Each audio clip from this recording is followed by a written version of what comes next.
Hello and welcome everyone to the full council meeting on Wednesday the 17th of July 2024.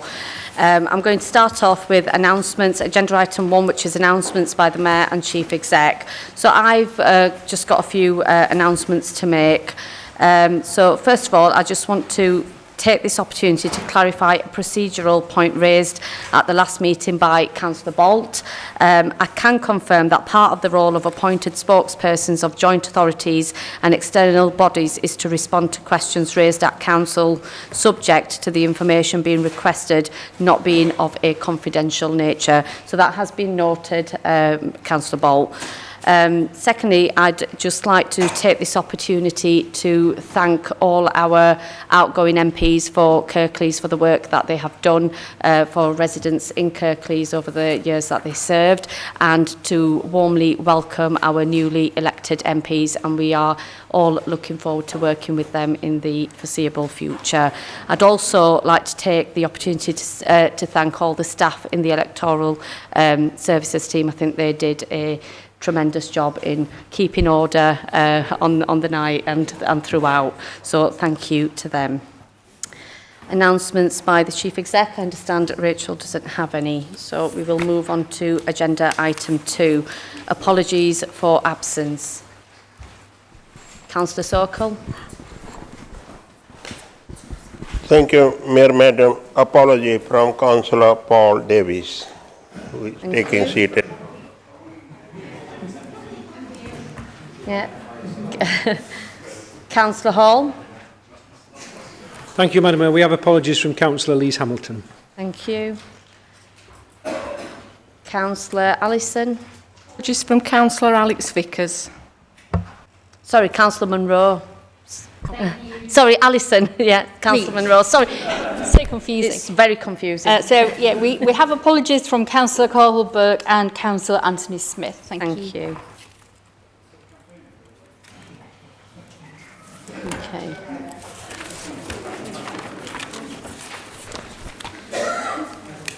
We will now move on to agenda item 3, which is a motion under Council Procedure Rules 14 to the leadership of the Council. Councillor Pattison. Madam Mayor, yes, I'd like to move this motion under Procedural Rule 14, and in doing so, I'd just like to make a short statement. Providing a political direction to the 7th largest metropolitan authority carries with it a responsibility. We're not playing games here. We're not vying to run a sweet shop. As leader of the council, we have the job of providing a service to nearly 500,000 residents, 70,000 school pupils and 17,000 businesses, large and small, including a large award-winning university and the various NHS services, including hospitals. Currently, we have a group of 6 people attempting to provide this leadership.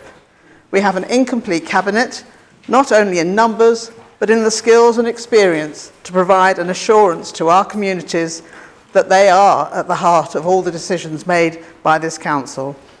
And not just this cabinet, I hasten to add, which is why a coherent political direction is important. Councillor Scott's decision to form an independent group on losing the leadership of the Labour group is a travesty of democracy. The Community Alliance has no policies, no track record, no structure, locally, regionally or nationally, to ensure the support and the capacity of its members. So this is why we believe the leadership provided by the Community Alliance, a misnomer if ever there was one, is untenable in the short, medium and long term. And whilst ever this situation is not resolved, people's faith and belief in their local council to provide support to them when it is needed most is being eroded, and moreover, damage is being done to the provision of our services and the lives of those living in Kirklees. Thank you. Thank you. Is that seconded? Councillor Crook. Thank you, Madam Mayor. I'm pleased to be seconding this motion after the necessary delay in this process due to the general election. We must now choose together to enable this council to move forward with stable and sustainable political leadership. This is vitally important for our own governance and so that residents, external partners and the broader political community, so our peer group of authorities, the West Yorkshire Mayoral Combined Authority and national government, recognise us as a viable and worthy recipient for inward investment and collaborative working. It is a time of national renewal and impetus for change, an opportunity for us to make the strong and much needed case for investment into our borough and an opportunity not to be frustrated through internal political disorder. For me, this motion is not about any one of us as individuals. This is about looking forward and voting for and in the best interests of the people and places of Kirklees. I will be voting on that basis alone, and I hope colleagues from all parties will join me in voting for or voting to allow this motion to pass, outside of political constraints and with a view to more collaborative working between us all in the future. Thank you. Thank you, Councillor Crook. We have also received one amendment to the motion which has been circulated. I am going to suggest that we also hear the amendment and then we can debate both the motion and the amendment together. Is everybody happy with that? Yeah. Councillor Cooper. So, the current leadership crisis is just a symptom of a wider problem with democracy in Kirklees. Councillor Scott has every right constitutionally to continue as leader. Whether it was the right decision for Kirklees or for her is quite another matter. Labour locally are not the party in Kirklees that they were in numbers even a year ago. 15 less councillors, down to less than a third of the popular vote in May. Yet they came to us in May wanting to take control of the Cabinet and practically all of the scrutiny chairs. Everyone marking their own homework. Do they really have a legitimate claim to run the council? The problem is the system. We put so much power in the hands of a strong leader that we are really in trouble if we have a weak one. Imagine if for years Kirklees had a leader who had no real interest in providing a political agenda for the council, who was led by officers who maintained their position through patronage, not by appointing people with ability. Imagine that. I'm perfectly aware that the Conservatives and Labour have recently rejected the committee system. Labour prefers the power to make decisions where it won't be held up by other democratically elected councillors who aren't Labour councillors, the vast majority of the council. The Conservatives want to point the finger at who is responsible for decisions, the good old-fashioned blame game. The committee system would mean that all councillors would have a say over all decisions on the council. Actually, it is what people expect when they put a cross for us on a ballot paper, that we make decisions who are elected on their behalf. The cabinet system is anti-democratic, and clearly a party with only 24 councillors out of 69 running the council just emphasises how unrepresentative our local democracy is. If you vote to keep the status quo rather than make the changes that this council needs, then at some point you will pay at the ballot box, because people in other councils have got together and forced referendums on their councils to introduce committee systems in Bristol and in Sheffield and other councils, and change has come despite them, not because of them. You can decide to adopt the committee system today, or you can put the people of Kirklees in the driving seat and let them decide. Your choice. Choose. Thank you, Councillor. Thank you, Councillor Cooper. Councillor Ball? Sorry, did Councillor Cooper need a seconder for He his? did, but your button was pressed, so I wondered if you were going to be that seconder. Far be it from me to agree with Councillor Cooper. If you're not, Councillor Ball, I'll suggest you wait until the end. Thank you. Councillor Lawson. Thank you, Madam Mayor. Statistics are great, aren't they? In May 2023, Kirklees Labour Group had 39 councillors. May 2024, Kirklees Labour Group had 24 councillors. 11 councillors have resigned. And if rumours are true, there may be a few more going. I was wondering if we'd like to actually run a sweepstake to see how many members they might have In September, we've had 3 different leaders and 6 seats lost, all in one single year. Labour in their motion implied that they have a strong mandate to lead the council. I suggest that this is far from the case. The electorate in parts of North Kirklees have comprehensively declared Labour is not a party they trust to represent them. With 5 independent councillors elected in May, a triumphant win for local lad Iqbal Mohammed against a parachuted-in Labour candidate in the general election. In Huddersfield, Labour lost in Crosslandmore and Neverton to the Greens. Some in Kirklees Labour group told me it would never happen. The vote will hold up, and laughed when I raised the issue. They narrowly avoided defeat in the present Labour group leader's ward of Greenhead. Both seats were once thought of as safe Labour seats. The lesson here is never take anyone's vote for granted, and for years Labour have done that, and now the chickens are coming home to roost. The widespread rejection of Labour across Kirklees is indicative of the electoral dissatisfaction with the party's handling of local affairs. Kirklees Labour group might wish to think it was solely due to the horrific genocide in Gaza and the National Party's response to this. But the conversations I had on the doorstep proved otherwise. Residents wanted change. They wanted councillors who would work for them and with them for the betterment of their local area. They wanted councillors who were visible, who would not take them and their vote for granted as it has been done for years. They felt they deserved better and they voted independent. I'm minded here of Theresa May in 2017. Chanting at every opportunity, strong and stable with me, and all the country got was weak and wobbly. Our residents deserve better, Kirklees deserves better. The stronger leader and cabinet system concentrates the decision-making into hands of a few councillors chosen by the leader of the council on a grace and favour basis. We've all had those, what the actual heck, moments when we've seen various leaders' cabinet appointments, wondering why on earth was that appointment made. And I'm sure we've also had them again when able and competent cabinet members have been sacked for unknown reasons. The leader and cabinet system has been widely criticised by many and has contributed in part to the systemic failures within Kirklees. It would also be pertinent here to point out that both wannabe leaders tonight have sat on Labour cabinets.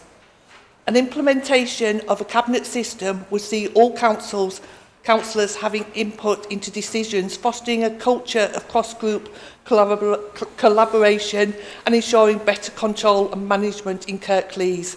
It's a shame that some in this chamber tonight see the cabinet system as a way of pointing the finger at the group running the council, but have no desire to be part of a committee system that would allow them to be part of a decision-making process.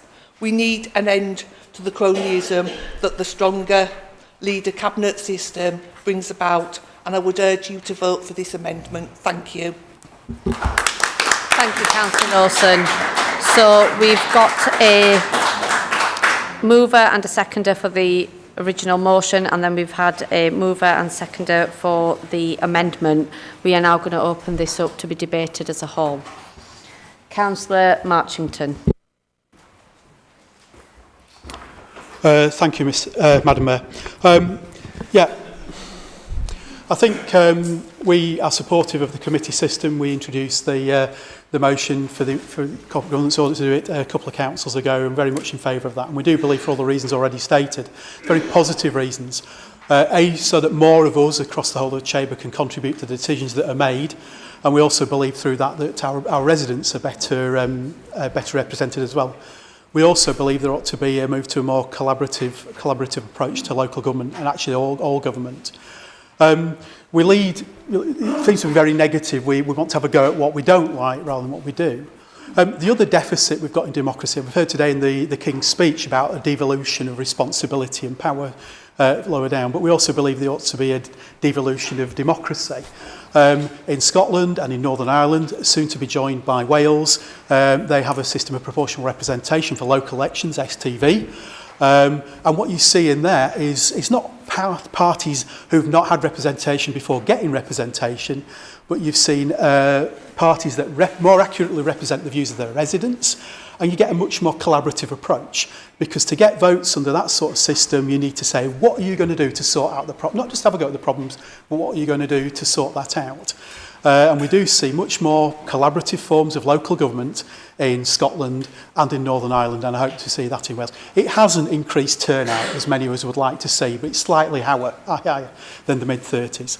So yes, we support a return to the committee system, but we also think in the future that ought to be tied into a more democratic local electoral system that we're focused, because again that's a much more positive way to represent residents. Each of us can say what we believe our vision would be for Kirklees, and residents can vote for that, and when the election results are returned we can then collaborate to make sure that happens to the benefit of all the residents, not just for our own parties. Thank you. Thank you, Councillor Marchington. Councillor Martin Bolt. Thank you, Madam Mayor. And can I take this opportunity to welcome our new monitoring officer and our Deputy Chief Executive to the roles. I hope they're going to enjoy them. Madam Mayor, I've had a training session at the council I work for today dealing with decision making for councillors, because as a clerk of a council it's our job, as it is with the officers there, to advise them. And the things that came across today were the issues of bias, predetermined and predisposition. And we've got to make sure that we fully debate these issues so that either our monitoring officer doesn't see an increased workload, or in the worst case, the police have to enforce the Localism Act if there is any inference of predetermination. The premise of the motion is flawed in its writing, because to believe that the leader and the new group have no legitimate mandate suggests that they haven't read the Articles of Association, which clearly says, as Councillor Scott said at the last meeting, that the term of the leader is 4 years. The term of the leader, in the same way that an MP or a councillor is elected in personal terms, we are told in this council the leader is elected as a person. I don't see any move from the Labour group to change that, Madam Mayor. So it does seem rather strange that they're saying Councillor Scott shouldn't abide by the terms which she was selected, but they don't want to change them to put in any safeguards for the future. One could say that was quite hypocritical in some ways. Councillor Pattison also said in her speech there was an incomplete cabinet. Well, again, Madam Mayor, for those of us who've got copies of the Articles of Association, 7.3.1, the cabinet will consist of the leader together with at least 2, but no more than 9 appointed councillors. So we have a cabinet according to the letter of the Constitution. So it may not have as many members as some other cabinets have had, but certainly according to the Constitution of Kirklees Council, it is complete in name. I must say on that, whilst I didn't second the amendment, I do agree with Councillor Cooper when he said Councillor Scott has every right to carry on until she's voted out, and that will be a matter for today. We then move into the debate about council, cabinet, council, and the review in the governance model happily gave us SWOT analyses of the two models, which is worth reflecting on. One of the threats of the cabinet system, one thing which any Democrat, and in this I'm very much in line with the late Hilary Benn when he said you should never give power to people that you can't vote out. A threat of the cabinet system is too much delegation to cabinet members or officers leads to a lack of transparency and members feeling disenfranchised and a sense of exclusion. We must look, therefore, if we are reviewing anything, to make sure that we do enfranchise members and we don't perpetuate the delegation. It says that a weakness of the committee system is that a policy or resources committee can have a veto. Equally, depending on how you write the Constitution for a committee when you set it up, if you don't have a policy or resources committee and you don't give it a veto, that weakness doesn't exist. It says emergency decisions if not time to arrange a committee, can be made by senior officers. The same applies in the delegation system we have in this council at the moment. And I believe the system for calling a meeting would be the same as it currently is, 3 clear days' notice. So only in severe emergency would that arise. A threat to the committee system, it says, is the decision-making can be slowed by the committee timetable. That could equally apply to the Cabinet or any other. You have to legally serve notice in public to hold a lawful meeting to make the decision. So I think we should look, therefore, at what the strengths are. And the strengths of the committee system, as it says, is more councillors are involved, more councillors feel engaged, in-depth discussion and debate, and councillors develop good knowledge and expertise of the committee they are part of. What it doesn't say, and I'm looking around, there are sadly very few of us who've worked on those decision-making committees in the past, is it produces cross-party relationships where you're working with people on a committee, much like the Parliamentary Select or other committees, where people get on away from the glare. I think that's worth reflecting on, Madam Mayor. Thank you, Councillor Bolt. Councillor Anwar. Thank you, Madam Mayor. As you all know, we are gathered today here as elected community representatives for the residents of Kirklees. I was taught politics of love, not hate and division, politics of reconciliation, working for the common good of all of humanity. Every man, woman and child in Kirklees is waiting for the outcome of what happens here tonight. We have a choice to make that will impact everyone, not just in this chamber. We all have a duty to fulfill an accountability to our residents.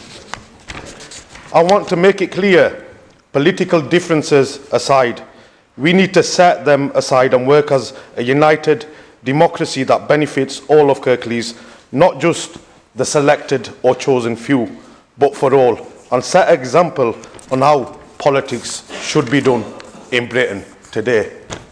Also, leaving on a final note, to remind my former love affair in the Labour Party that these words that I'm going to utter of the incoming leader was, we do need a brown-facing cabinet from North Kirklees.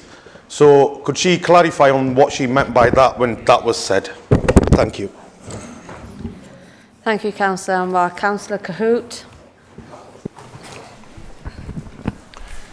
Ladies and gentlemen, today I stand before you with a heavy heart to address the dire situation that we have with reference to the current crisis within this council.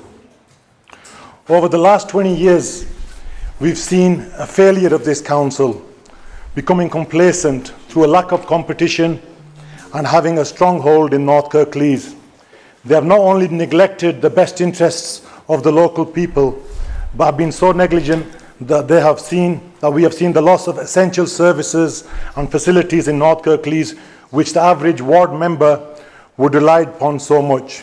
We've seen the closing of the customer service centres, the Dewsbury Sports Centre, Batley Swing Baths have had their doors shut, and now even the libraries and the town halls are at risk, whilst the parks are overgrown, neglected and not safe for our children to play, grow and learn.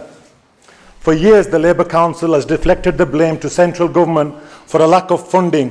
While this is true to some extent, it's been very challenging with the cutbacks. This narrative conveniently ignores their countless unwise financial decisions and chronic mismanagement of funds and projects. This continuous deflection masks the real issue, their failure to manage our resources effectively and responsibly. As if this alone were not enough, they have failed to stand up and be a voice for the local people on matters close to their hearts, such as the ongoing genocide in Palestine. This failure to act and speak up for our community on critical issues is unacceptable. Today we are faced with a choice between two factions: what remains of the Labour Council after those who were part of the party and the council which led to where we are today, and those who have now left and are trying to hold on to their seats and decision-making processes. They are in essence two sides of the same coin, those seeking to pick up the pieces and those seeking to hold on to power, claiming they now have the freedom to act in the community's best interests. Abstaining from choosing is not an option.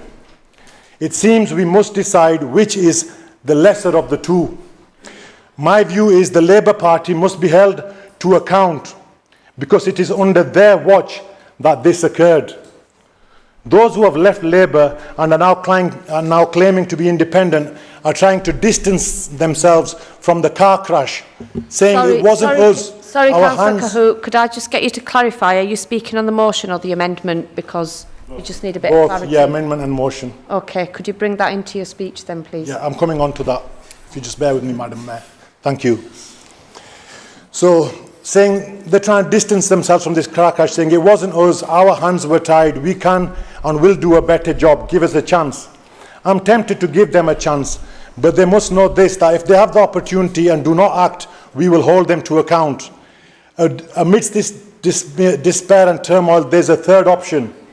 There has been a new proposal to implement a new committee-style cabinet system that ensures proportional representation of all groups within the council.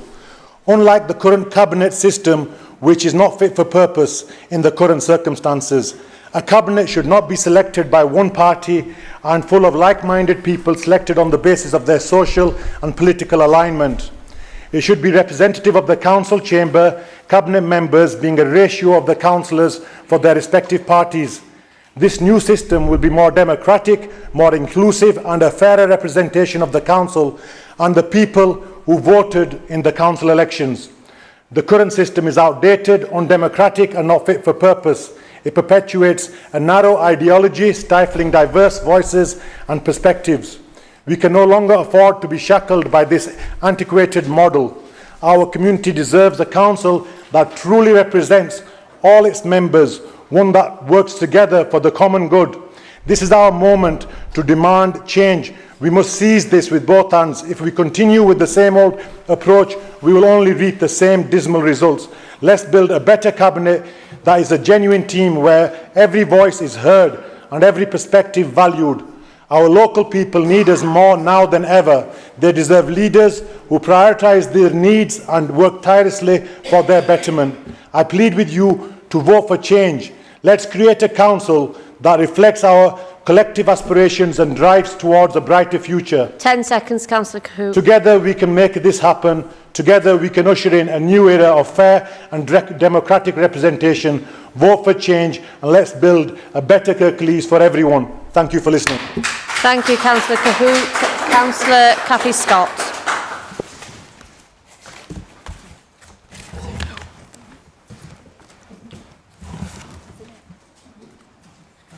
It's you.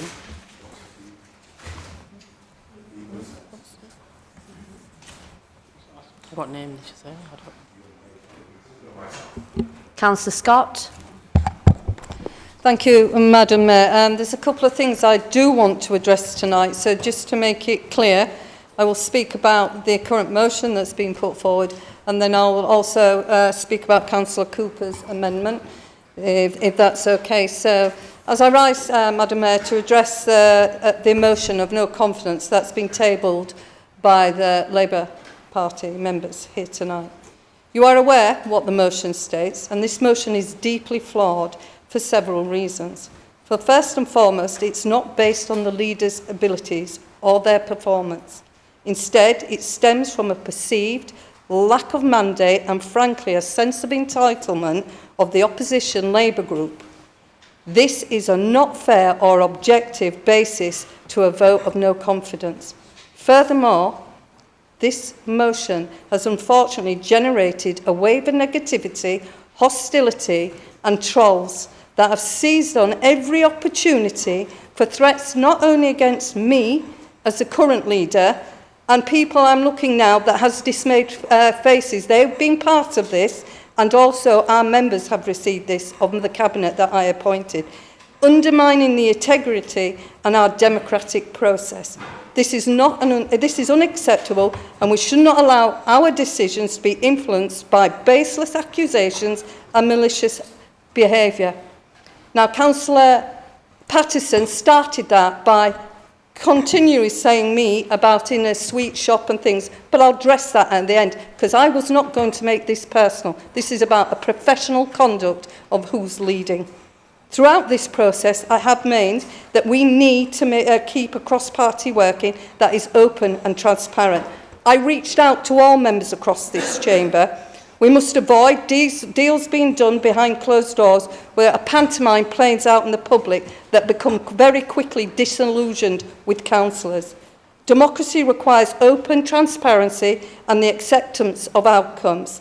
It demands that we base our decisions on facts and comprehensive evaluations, not founded on claims of incapability. This motion, as it stands, does not meet the standards as far as I'm concerned. So to address these concerns transparently, I did not want to propose an amendment to this motion because I thought I could have put one in, but we would be better served debating this in this council chamber. Ideally, we would be better served for a review of corporate governance audit committee of the current constitution and to the process of electing a leader of the council will help ensure that the governance structures are transparent and fair, addressing any potential issues in the systemic level. It is time to review the constitution and align to the future where transparency and fairness are paramount.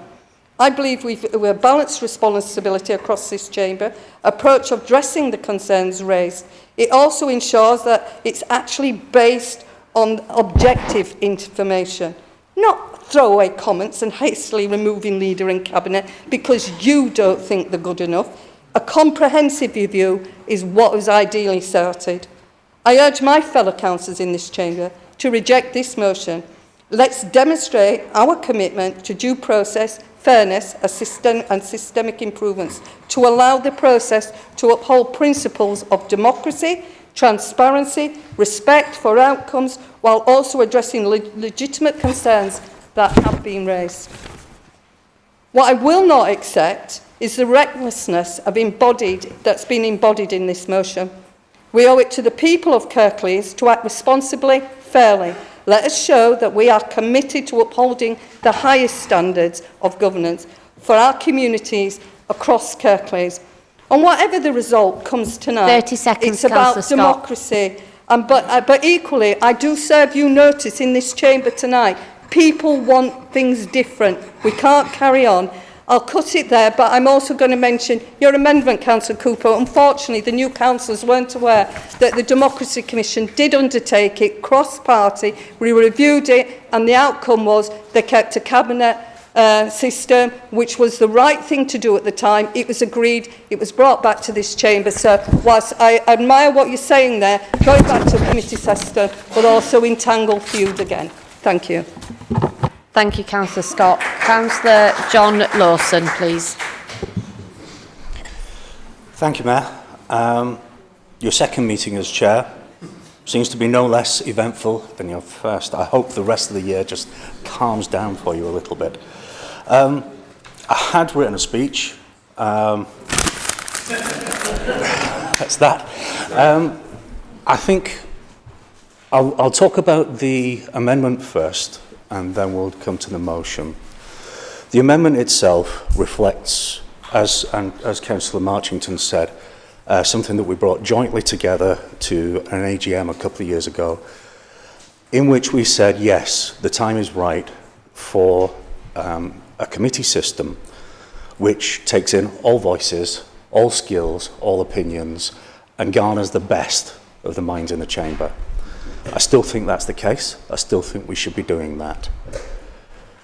We will be supporting Councillor Cooper's motion today.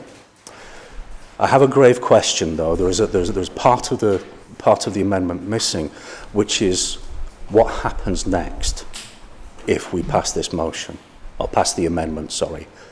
So you've got a gap, an interim period there, where you've got something going into corporate governance and audit that needs deciding, that needs a lot of work on it. But what happens then? You know, what happens in that space in between? And that's what's taxing me at the moment. And that's why now I'll come on to the actual motion itself. And I think we all need to understand that the politic real of council depends on numbers.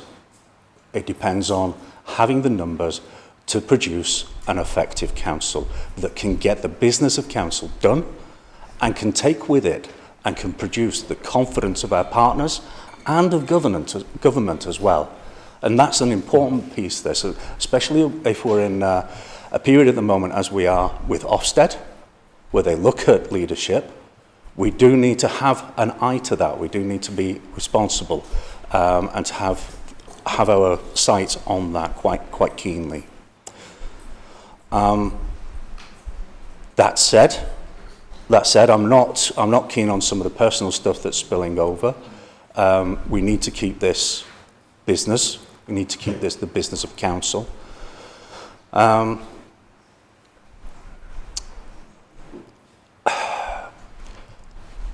What are the choices that we have? What are the choices that we have in front of us? We can choose to vote down the motion of no confidence.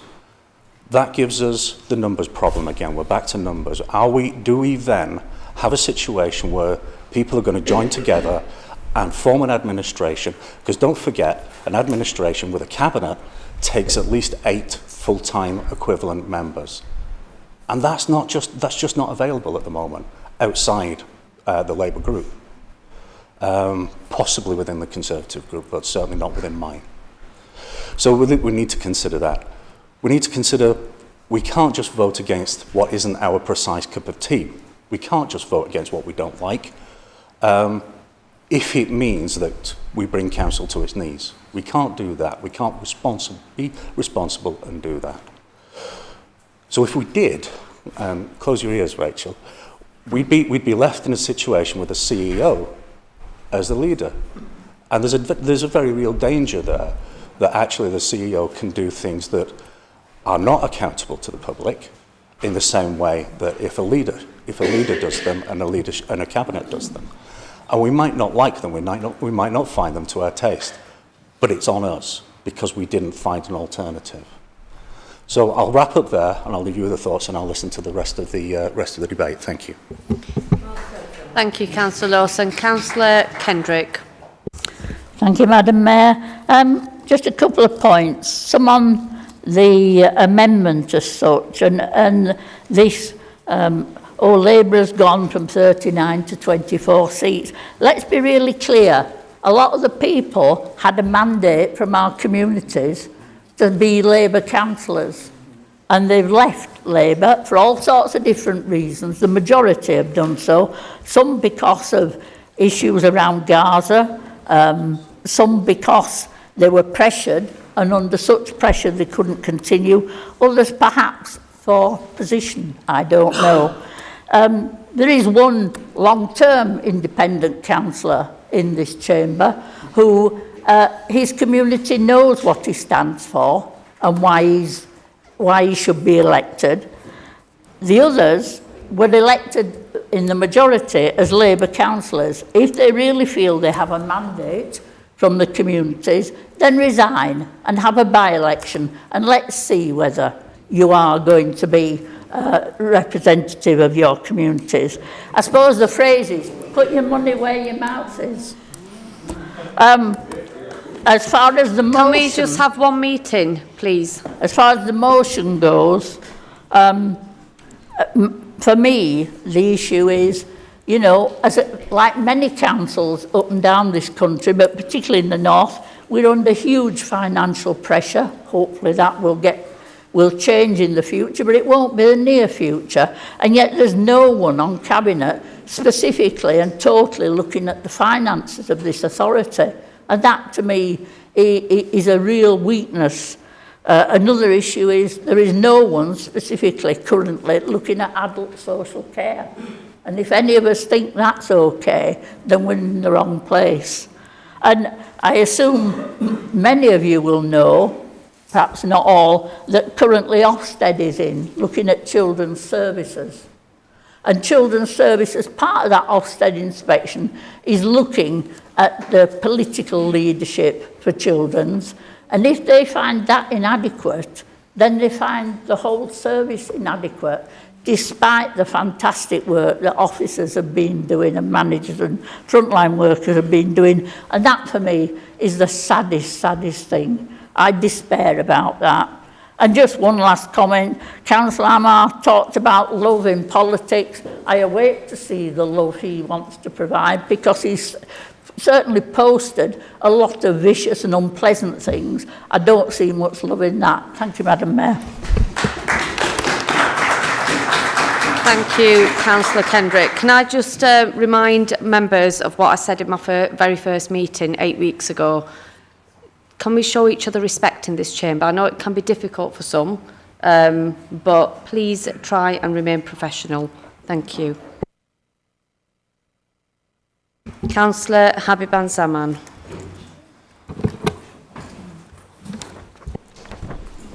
Thank you, Madam Mayor. I stand before you today to urge the rejection of the Labour motion.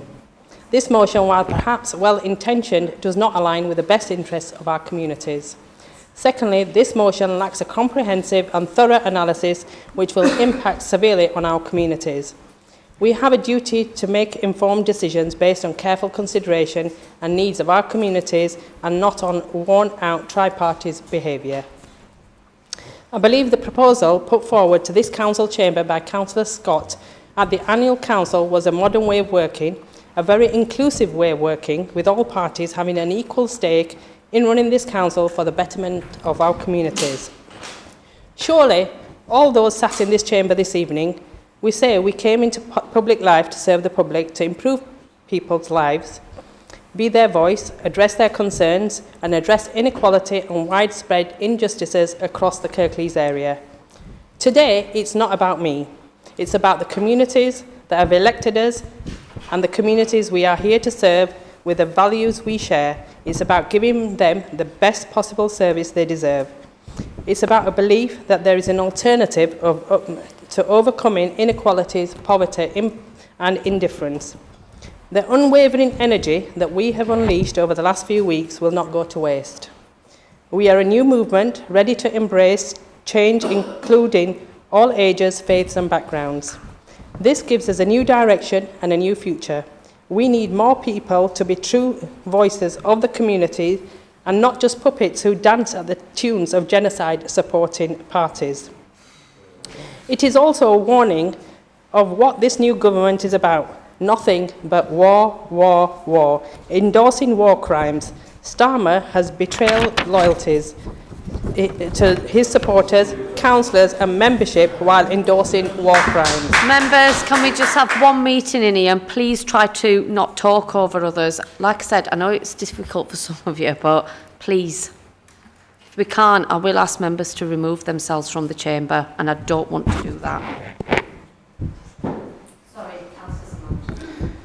So his team are suspending and expelling Jewish members who support Palestine rights at a rate of 5 times that of other members, and a complaint has gone to the EHRC.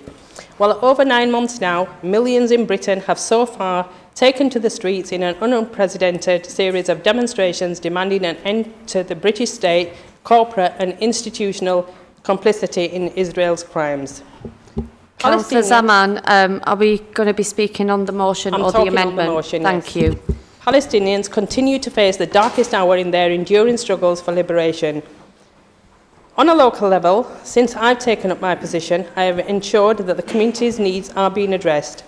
Balanced budget, libraries, customer service centres, sports facilities and cemeteries, including registrars, are being reviewed, and outcomes and solutions in the best interest of our communities. Also, in the role of Cabinet as Children's Services, I've ensured that the Ofsted gets the best, then we are compliant with the rules. I urge my fellow councillors to reject this motion. By rejecting this motion, we are opening the doors to better, more effective solutions that can benefit everyone in our communities across Kirklees. We should be working together to find a more meaningful and thoughtful, sustainable approach to the future of our communities. If this chamber feels that we need to, those that are our ex-Labour councillors, wish us to go into by-election, then I say bring it on. We are happy to go into a by-election and go through the process and it will cost the council extended thousands of pounds, but happy to go through that if that is what the Labour group wishes to do. Thank you. Thank you, Councillor Zaman. Councillor David Hall. Thank you, Madam Mayor. I do feel to some extent as if I'm intruding on some private grief here. First of all, to Councillor Cooper's amendment, we see the committee system before us again. This has been debated in council. We rejected it then. I am sure we'll reject it again. It's a complete, well, stalking horse really. It doesn't achieve anything. The second thing is my personal position to be having to choose between one socialist leader of the council and another socialist leader of the council. Rather like the man who is allergic to eggs being asked whether he'd like his scrambled or fried. It's not very palatable. To be quite honest, I think the residents of Kirklees are looking at this debate tonight will wonder what on earth is happening. There's still a £47 million black hole to be filled this year, self-inflicted by the previous Labour group. And I have to say that all these very unattractive expression of personal attacks that are going on between people that were once in the same group is a complete turn-off. It's not what we should be doing. We've wasted enough time already. Well, I would suggest we move to the vote, Madam Mayor. Thank you, Councillor Hall. Councillor Hall, did you say you wanted to move to the vote? Okay.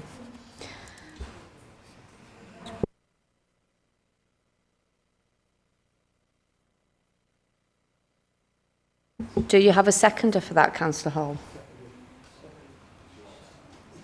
Okay. So I'm going to go to the right of replies. So firstly, on the original motion, Councillor Pattison, right for reply. Yes, thank you, Madam Mayor. I'm going to find it a bit difficult, I'm afraid, to disentangle.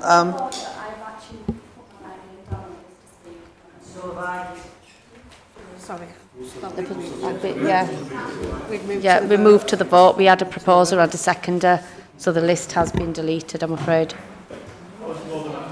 Okay. Yeah, so we have a proposer and a seconder, and we will vote. We'll vote on it. Yeah. Can we vote using consoles, please? Yeah, just so we've got a recorded vote.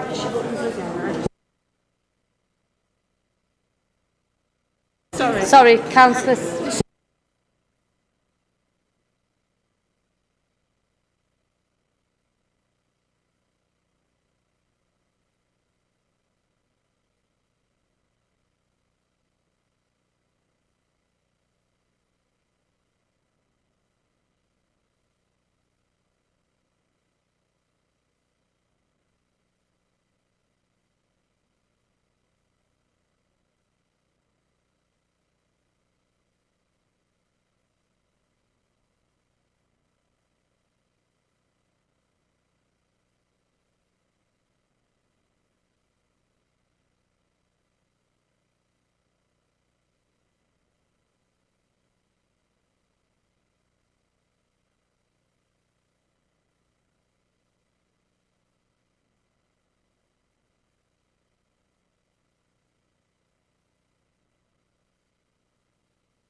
Okay, so that's carried, so we will be moving to the vote. So back to Carol Pattison, please.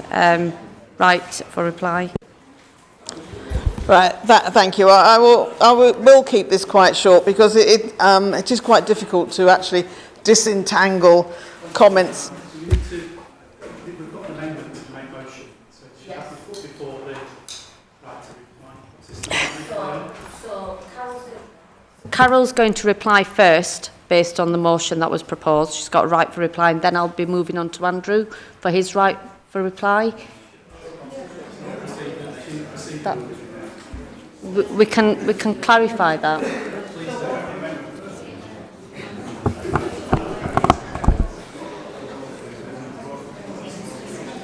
And I am.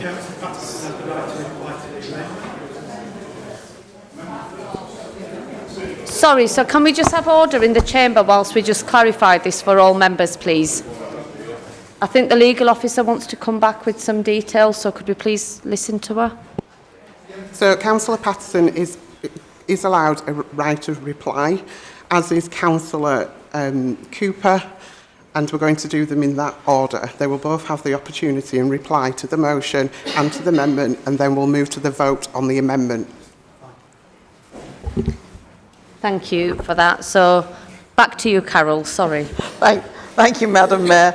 As I said, though, it is difficult to disentangle these two, so I will keep my my comments short, really, because there's just been so much irrelevant issues brought up tonight, misinformation that's been passed around or mentioned, and I really can't try to respond to all of that. I mean, if I may say on the amendment, because I didn't get to speak on the amendment, but a committee system is antiquated. I mean, it's like trying to run a council using a typewriter as opposed to a computer, not the other way around. But to go to speak on the original motion, this wasn't a personal attack at all. You will see from the motion that we clearly kept any names out of it. And relied on talking about the independent or the Community Alliance group. It's a real shame that people have felt the need to talk about the Labour Party and to not sort of dishonour almost the amazing result we had in the general election. We cannot say that the Labour Party doesn't have a mandate from our communities. We've got 4 new Labour MPs in our area. We have a Labour mayor. We've got a national government which has got a massive majority. So that does not mean.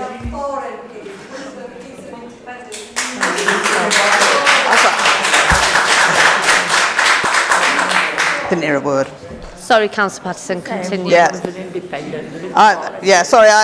Because I have a hearing impairment, I didn't hear a word of what Councillor Scott just said. I could only manage to know that she was speaking when I turned around to find out what was going on.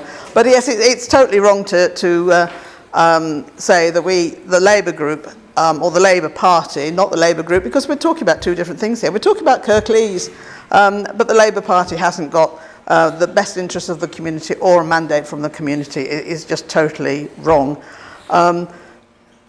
Yes, I'm sorry, I just really, well, there's only one thing I would like to pick up, which was said, and I'm not sure if it was meant for me or not, because it talked about the incoming leader, and I wasn't quite sure who that is yet. But there is if it was me that was in, there is absolutely no way that I ever said anything such as we need a brown face in North Kirklees. I would never, ever dream of speaking in that manner.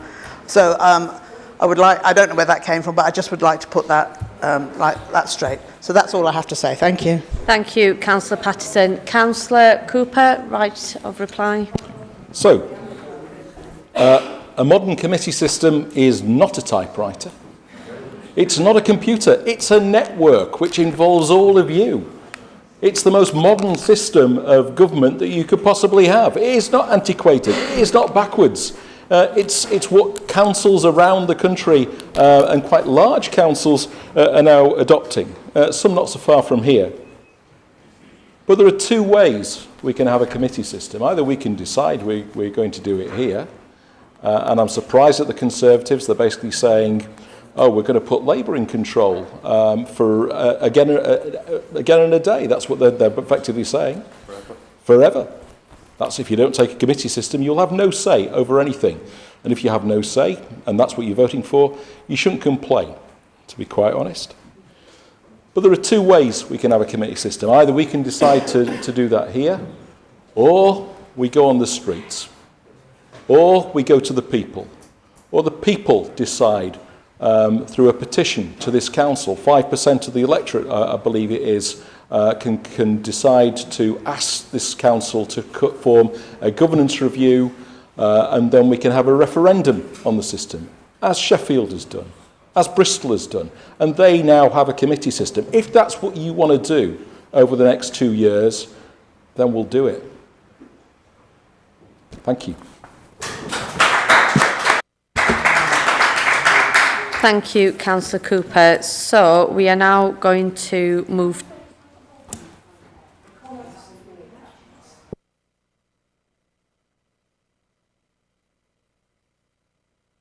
Thank you, Councillor Hussain.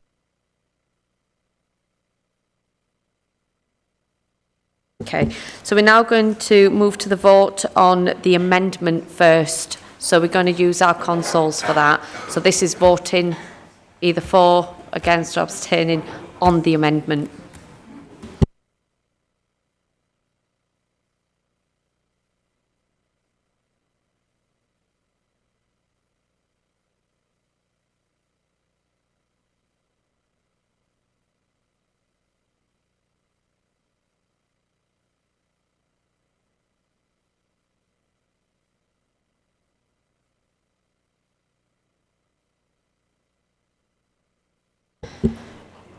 So that's so the that's carried. So that that falls. Not carried. That falls. Right. We are now going to move to the original motion and take the vote for the original motion.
So in light of the motion being carried, I'm now going to call for an adjournment and would ask that group leaders join myself and officers in the hospitality room.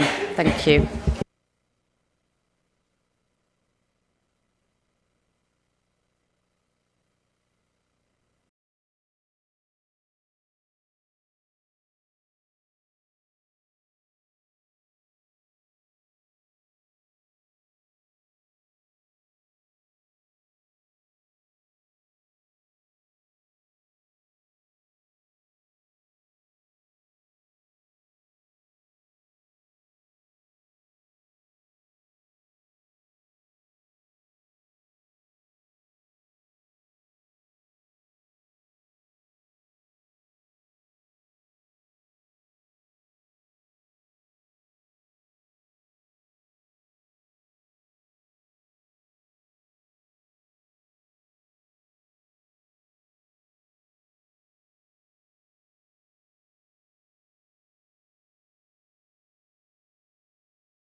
We're just waiting for one of the independent groups to join us. Obviously, they missed the memo when we said come back for 10 to 7, but we'll give them the benefit of doubt. We'll give them a couple of minutes.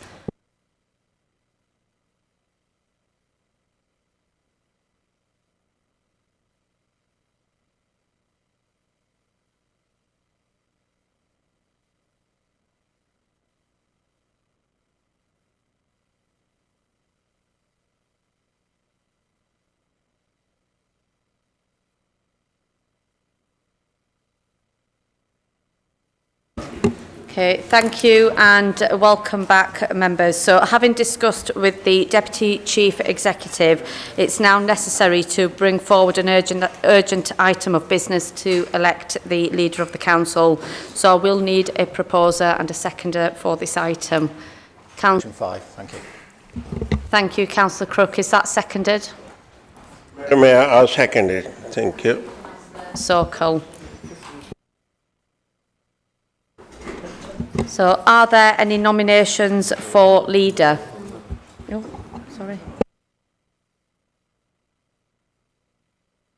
sorry, yes. So we have a mover and a seconder. I'm in a rush tonight.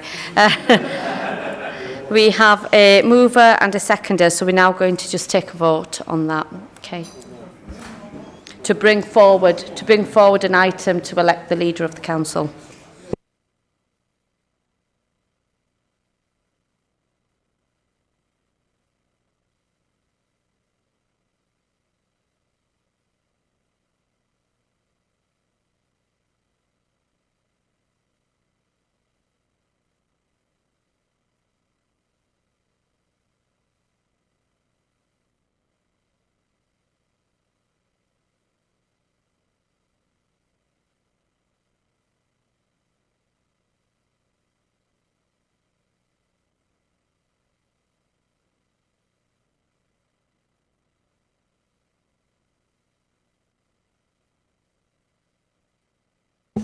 That is carried. So I'm now going to ask, are there any nominations for leader?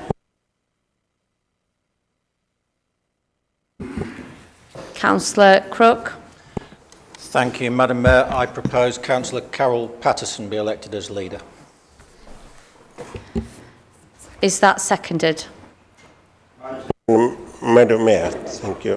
Thank you, Councillor Sokol. Are there any more nominations? Councillor Moore. Thank you, Madam Mayor. I'd like to nominate Habiban Zaman to be elected as leader. Thank you. Is that seconded? Councillor Arnett.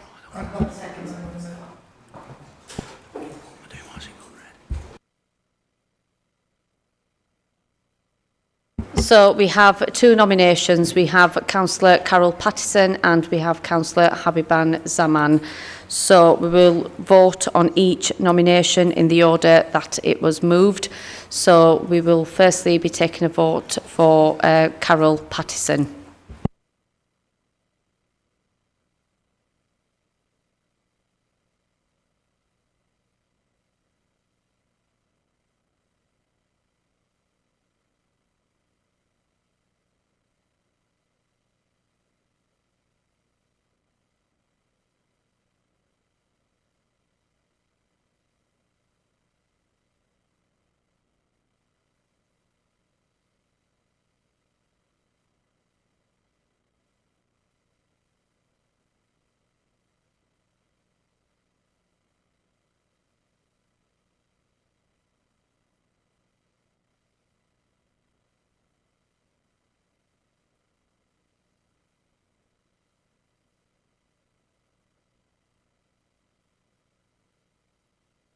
So the nomination for Councillor Patterson is carried, but just for completeness, I have been advised that we will take the second vote as well for the second nomination. Thank you. So we will now be taking the vote for Councillor Zaman.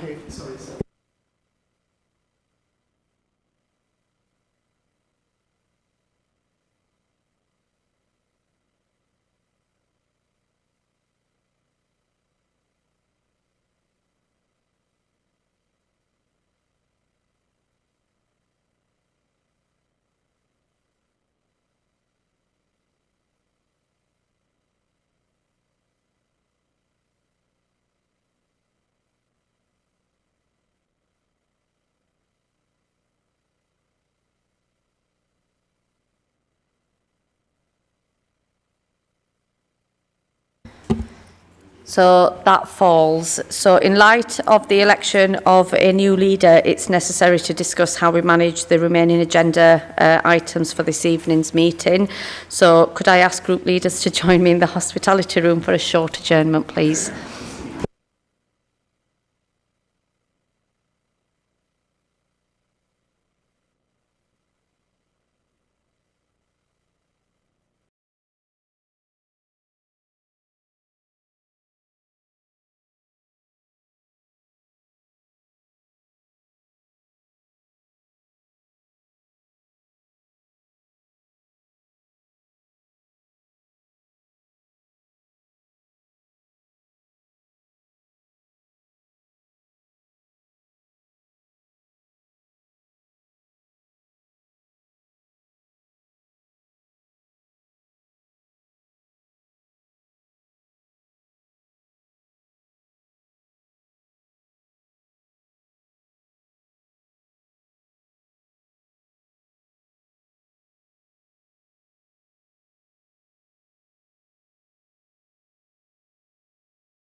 So welcome back for a third time.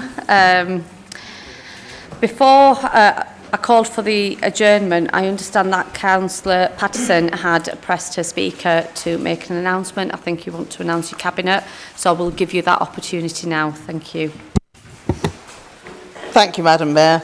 Yes, I just wanted to very briefly say thank you to everyone here, whether you voted for me or not, for just being here today, for contributing and taking part in this democratic process, which sees us elected by our communities, supported by our party's values and belief in public services, and for supporting me to become the leader of the council. As a member of the Labour Party and having been democratically chosen by the Labour group of Kirklees, I pledge alongside all of you, our Labour MPs, our Labour Mayor and the National Government to do all within our power to provide that service, to bring about the change in politics and the provision of services that I know our communities want to see.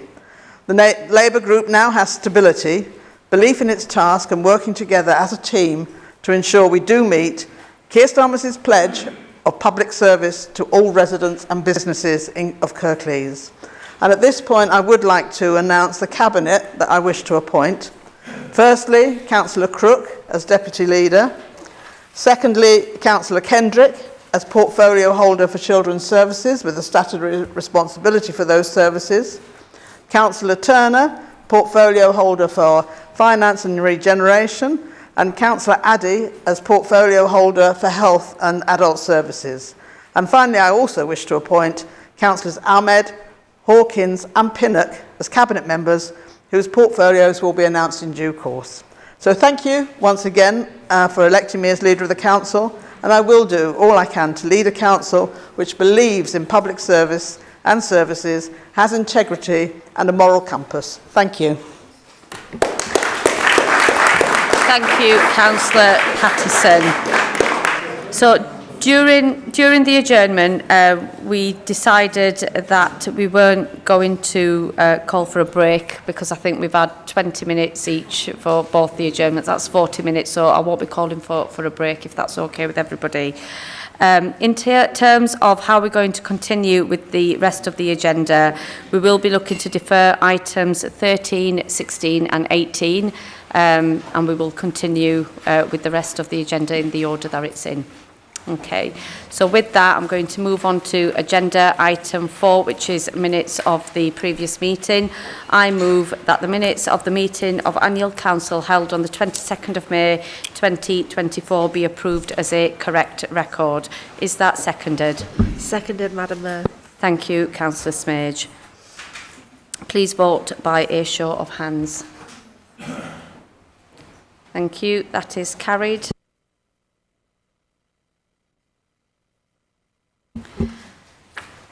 Item 5, declaration of interests. Members who have any disclosable pecuniary interests which would prevent them from discussing or voting on any item should disclose their interests now. Are there any interests to declare?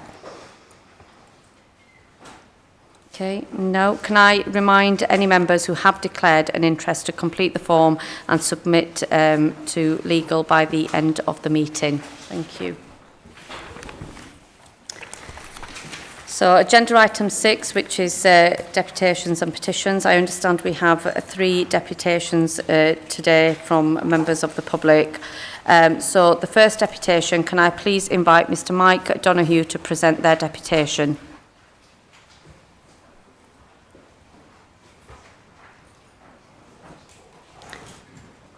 Welcome to the meeting, Mike. You have 5 minutes to present your deputation to the council. Thank you, and good evening, Council. Customer Service Centre closures will hurt the most vulnerable.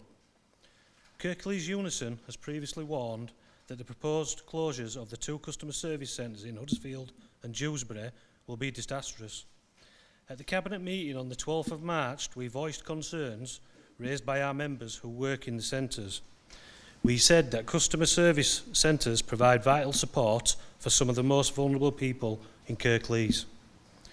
Offering an easy option so they can get help with important services. Closing them would be incredibly damaging to those who rely on these services. We explained that every day vulnerable and elderly residents who would otherwise miss out on critical support walk into these centres asking for help. We told Cabinet that these people are the core customer base of the service and that they will be abandoned if the planned closures go ahead. And we said that without the correct support, many vulnerable citizens will simply fall through the net. Even before the centres have closed, we have seen an example of how vulnerable residents could be let down. In the last couple of weeks, a customer service officer in one of the centres, earmarked to be shut, provided key face-to-face support for a resident who sought help to escape violence at home. The incident in which the officer navigated a language barrier to offer guidance and assistance highlights the vital need to maintain services at these centres. Without the support that was offered, it is difficult to imagine where the resident would have been able to access the support they need. Everyone who knows the Council is in difficult financial position after over a decade of government cuts, but an alternative solution must be found. Unison is currently balloting members in the customer service centres for industrial action. This is something we would prefer not to have to do, but we and our members believe it is necessary to do all we can to try to save this vital service. Our ballot result will be known in 2 days, but we are calling on councillors to step in and stop these damaging cuts for the sake of vulnerable residents. And just to say, we've been told that on Monday the customer service centres will be closing. Thank you.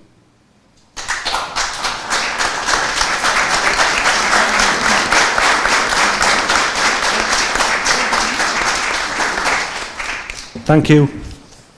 Thank you, Mr Donoghue. Thank you for attending. Carol, would you like to respond now or? Now, okay.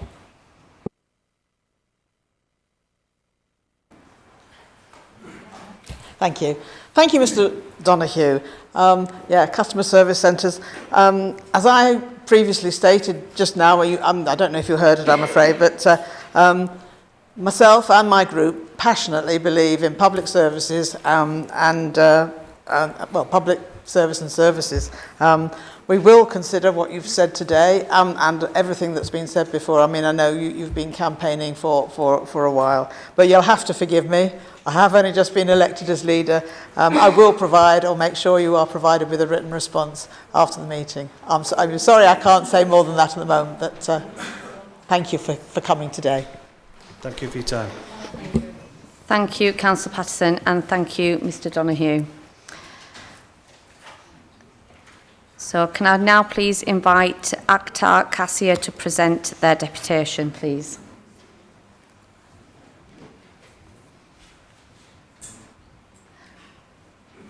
Welcome to the meeting, Mr Kasia. You have 5 minutes to present your deputation to the Council.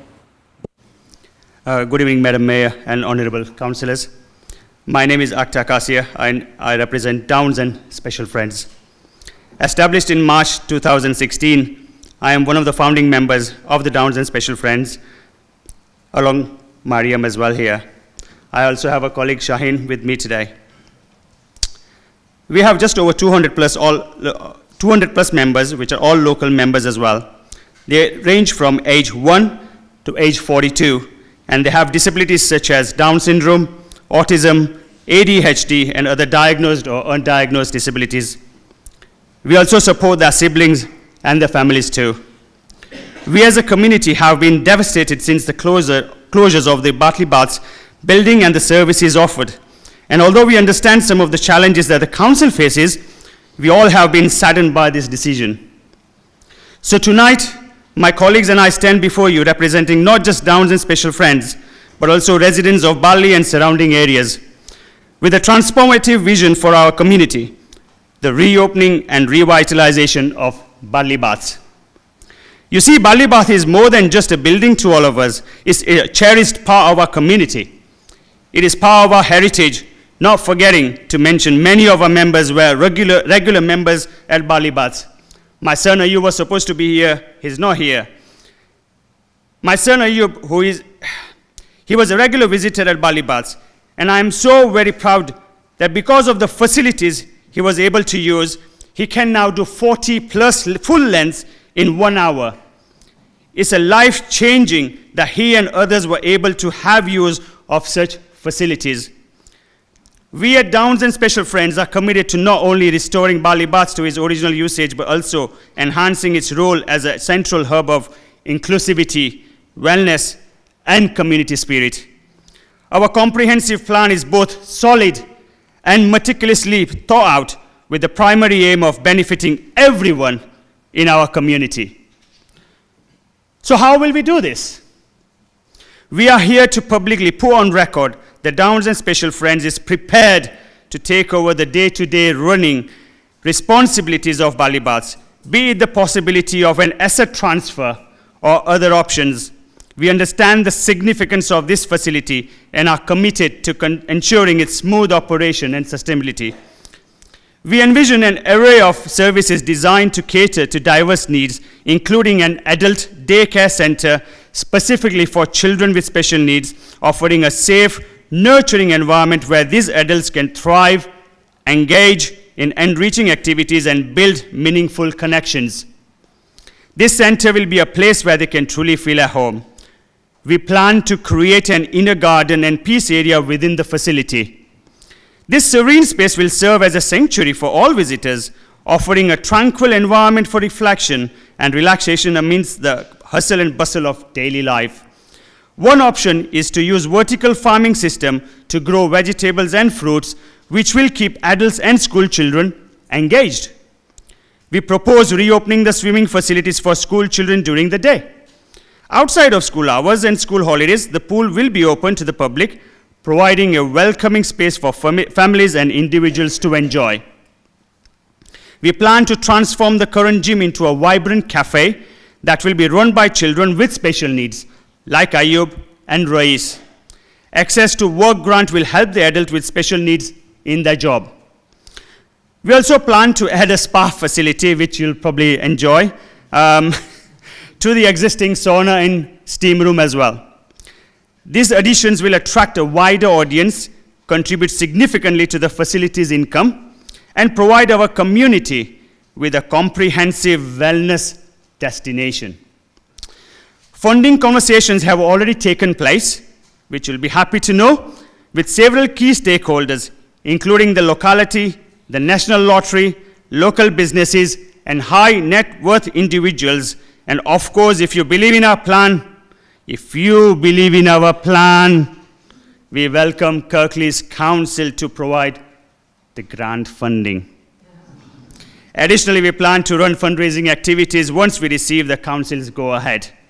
So, Madam Mayor and respected councillors, to summarize, we plan to reopen Bali Baths, and not just as a swimming facility, but as a dynamic hub of activity, inclusion, and wellness. With your support, we can turn this vision into a reality. We would like the council to consider our proposal and work with us on this project. Finally, thank you for allowing us and my colleagues an opportunity to come and speak to you all. We have shared additional information tonight and via email, and hope that every councillor comes on board to support us. Save Bali Baths. Councillors, hear our call for our community, yours and all. Save Bali Baths. Councillors, let's unite for health, hope, and all our rights. Thank you.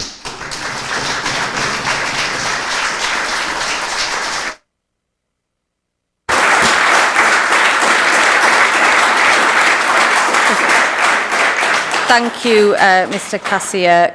Councillor Patterson, would you like to reply? Yes, thank you, Madam Mayor, and thank you, Mr. Cassier, especially for your really impassioned speech. That was a great speech, and it was good to hear your plan. But again, I'm sorry I'm going to have to provide you with a written response. As I've previously said, I've only become leader just this evening, but I would like to say that I would like to see a resolution to this issue as soon as possible, and uncertainty dealt with. As I say, so it's good to hear your plan, and I'm sorry I can't do more than say that this evening. I recognise and understand everything that you're saying about the need for leisure services, for all the benefits it can bring to the community. and we do hope that we can find a solution with yourselves which does provide the communities with facilities that they want within the art of the possible. Thank you. Thank you, Councillor Patterson. Thank you, Mr Cassier. Can I please now invite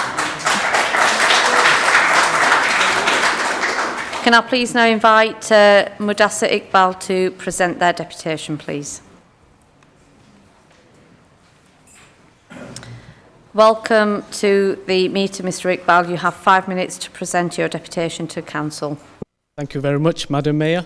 Thank you very much, elected representatives of Kirklees Council, and congratulations to the newly elected leader of the council. Now, I don't fully expect anything, and I'm not really after a written response. I don't think this council is really in a fit shape enough to resolve anything, as we've seen today with the current status that it is in. But as a council of different parties and independents, this deputation is really about the ongoing suffering inflicted on the Palestinian people in Gaza and the occupied territories. Now, I'm not going to bore you with all the figures and the facts that are going around, but in June 2024, the Right Honourable Gentleman, David Lammy MP, at the time who was the Shadow Foreign Secretary, iterated that he backs, and I'm going to paraphrase from a Guardian article, "A guiding light for the United Kingdom, we believe in the ICC and the ICJ. We have been very clear in the Labour Party. We believe in the rules-based order. We believe in international law. We also believe in the separation of powers." And the Right Honourable Gentleman reiterated that it was not for a politician to quiz or debate the decision of senior judges, whether domestically or internationally. Now, within weeks of being appointed as the British Foreign Secretary, the Right Honourable David Lammy MP has supposedly called for a ceasefire using words of hope, which I have no hope in that word anymore, and has gone to Israel, and it's not been any immediate call for a ceasefire, as outlined before the general election. He's shaken hands with a man wanted by the ICC for a tribunal and has reneged on what he reiterated earlier.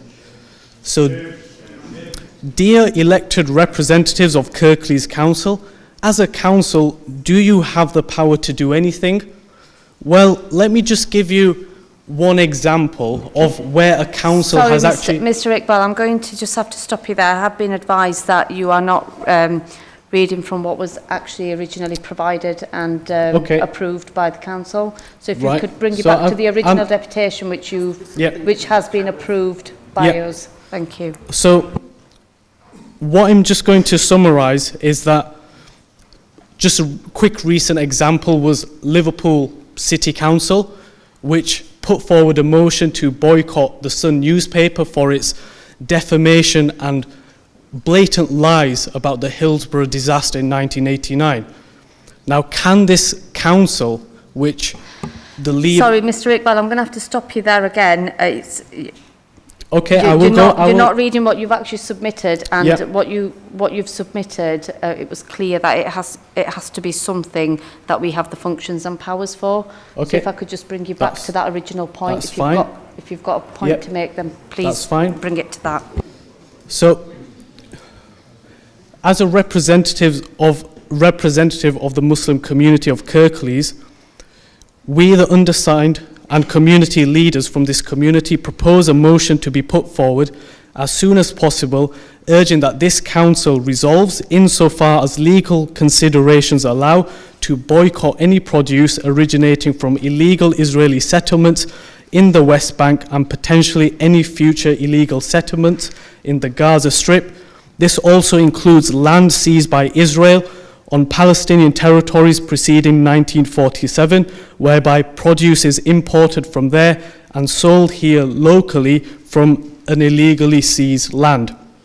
As constituents of Huddersfield, we express deep concerns regarding Labour's current policies concerning the situation in Gaza. We request the Council of Kirklees to fight for the enactment of boycott, divestment and sanction measures upon produce from illegal settlements.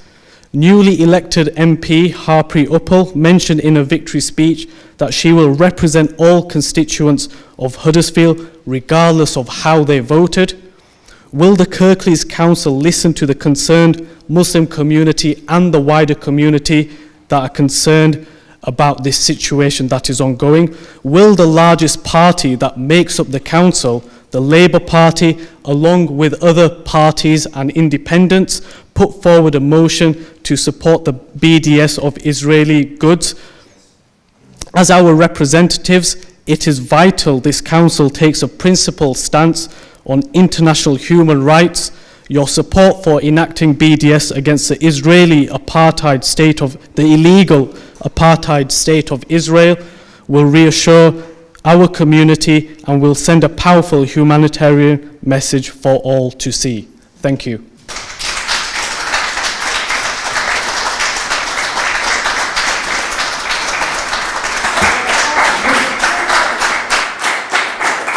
Thank you, Mr. Iqbal. Councillor Patterson, would you like to respond?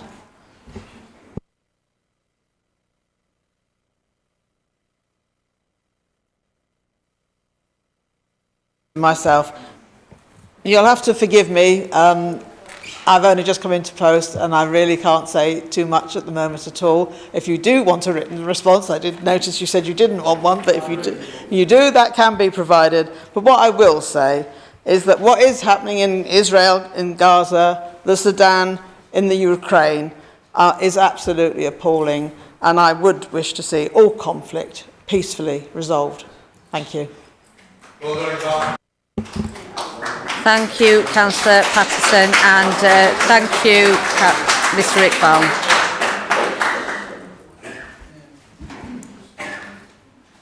Okay, so we also have a petition from a member of the public. It's from Mr. Akhtar Kasia. So could I invite Mr. Kasia to present the petition, please? I'm the best entertainment here today, so here we go. Okay. Mr. Kasia, you have 1 minute to present your petition. Yeah, thank you. Madam Mayor, councillors, thank you for having me again. Once was not enough for you, so here I am again. I emailed all 69 councillors about 2 weeks ago requesting your pledge for the Bali Baths revitalisation project. Additionally, I sent a WhatsApp message individually to inform you of this email and seek your support. To date, I have received 11 pledges, thank you, 2 phone calls, thank you, and 2 further messages as well, thank you. You know who you are. This project is not about personal gain or solely for Downs and Special Friends family. It is a crucial initiative for the entire community of Bali, a significant town within Kirklees. The revitalisation of Bali Baths is aimed at enhancing the well-being of your constituents. I urge you to reconsider and support this vital project of the betterment of the community. I have been actively gathering support through a community petition over the past 3 weeks. With my colleagues' help and supporters wanting to save Bali Baths, the petition has garnered just over 3,500 signatures. Support from residents who are passionate about the revitalisation of Bali Baths. Local schools from Bali have been contacted, and I submit their positive response with this petition alongside support from PKWS Centre, IMWS and Bali Bulldogs.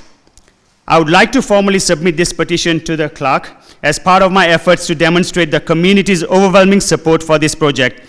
The signatures collected reflect the collective voice of Bali residents, underscoring the importance and urgency of this initiative for the well-being of our constituents.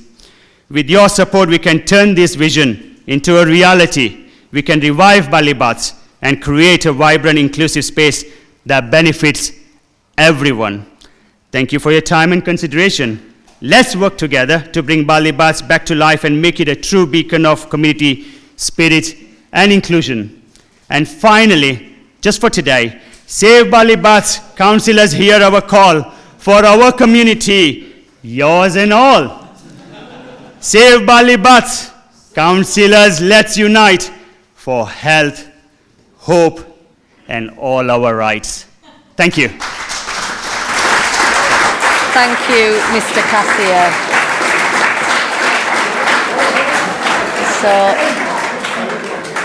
So in accordance with...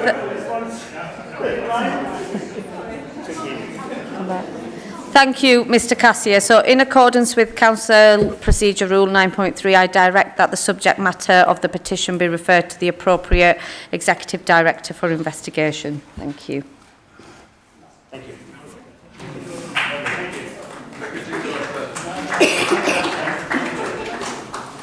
Are there any further public petitions?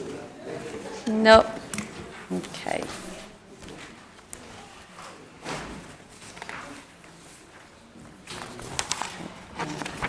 We'll move on to agenda item 7, which is public question time, and there are no public questions this evening. Agenda item 8, petitions from members of the council. Are there any petitions? Councillor Hawkins. Thank you, Madam Mayor. I'd like to present this petition of over 700 signatures on behalf of Kirklees Parish councillors, in particular Councillor Claire Walters, calling on enforcement of planning conditions on the Laneside Quarry and the impact it's having on the nature in the area, and for it to be restored as per the planning conditions. Thank you.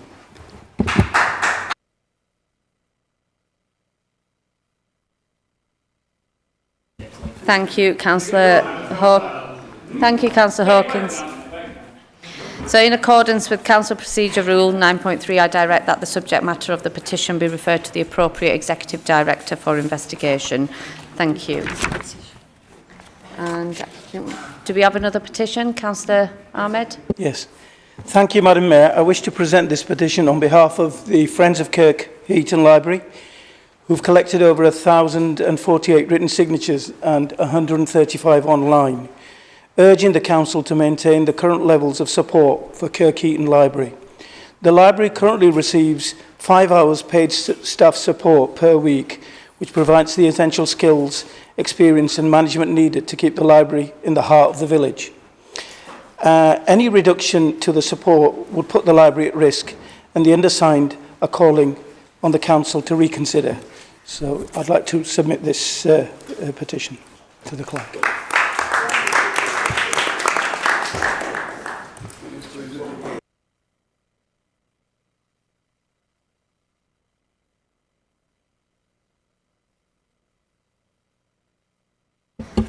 Thank you, Councillor Ahmed. So again, in accordance with Council Procedure Rule 9.3, I direct that all petitions received today be referred to the appropriate Executive Director for investigation. Thank you.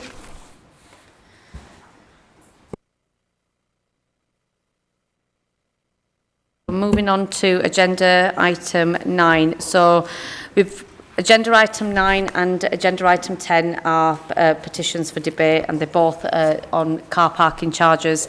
One's from Councillor Greaves and the other is from Councillors Pinnock. So I'm going to suggest that we take both items together. So during this debate, we are going to give Councillor Greaves 5 minutes to speak, and then Councillor Pinnock 5 minutes to speak. Councillor Pinnock first, sorry, because I think we received yours first.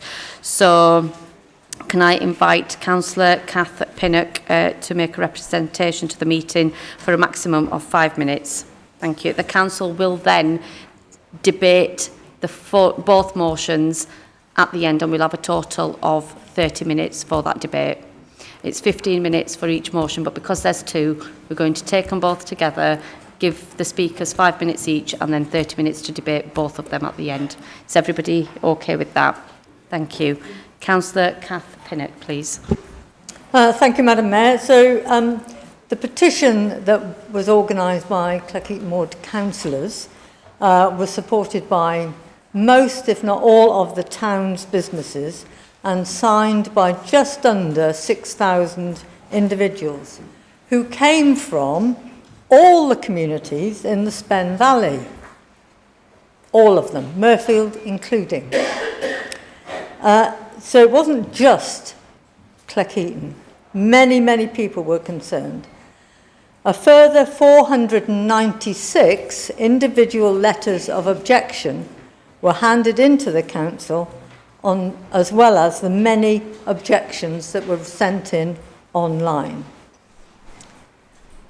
The concerns expressed were many and varied. Some traders explained that the pattern of shoppers is of short stays, which will be discouraged by charges. Many employees are on low incomes, but have to have access to a car to get to work because of the very poor bus services in the area. Anybody who lives in our area will agree with that. But it also applies to the many volunteers who work in local charity shops. We'd be asking them to pay £6.50 a day to volunteer. That is a tax on volunteering. That is not right.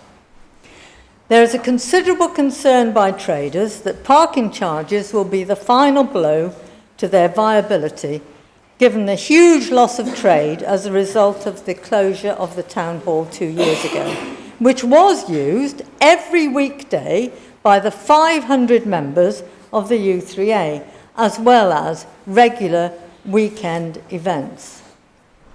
Further, no consideration has been given to the impact on patients using the doctor's surgery located at one end of the main car park.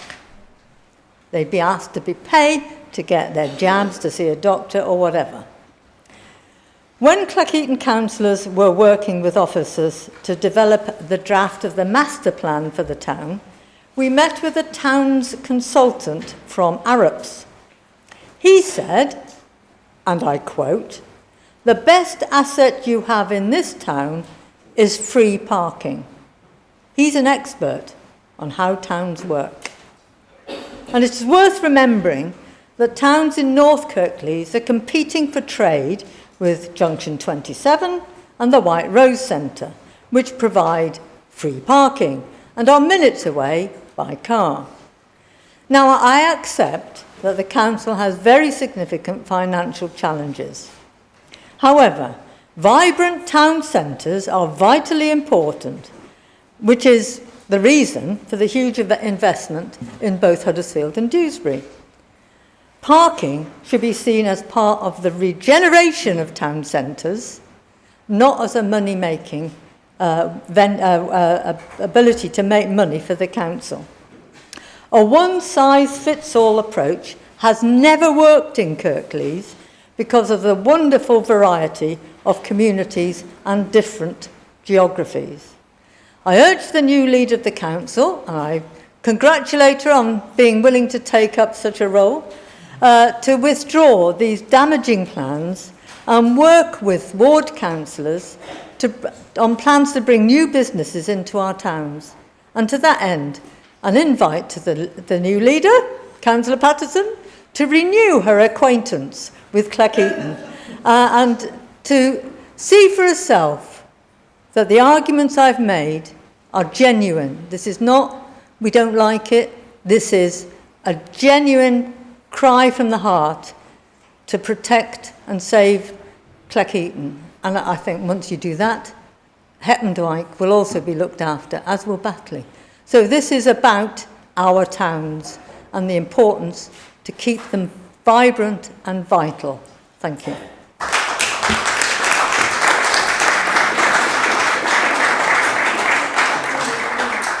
Thank you, Councillor Pinnock. Councillor Greaves.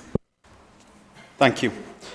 Whilst I'm speaking specifically about Honley and Brockholes, what I'm going to be saying applies to all of the villages, indeed many of the towns as well. The petition that went out in Honley and Meltham was signed by over 6,000 people, residents, visitors, shoppers, traders. And without doubt, there's been massive concern about the potential impact of the charges. We see very little from this council. I'm sure many of you will be aware that the millions in the Towns and Villages Fund has ended up being nothing for the villages, even though Meltham and Honley are fair-sized settlements. I think, as Councillor Pinnock has said, the one-size-fits-all blanket approach just does not work in Kirklees. We are a diverse mix of communities. What works in one location Just doesn't make sense somewhere else.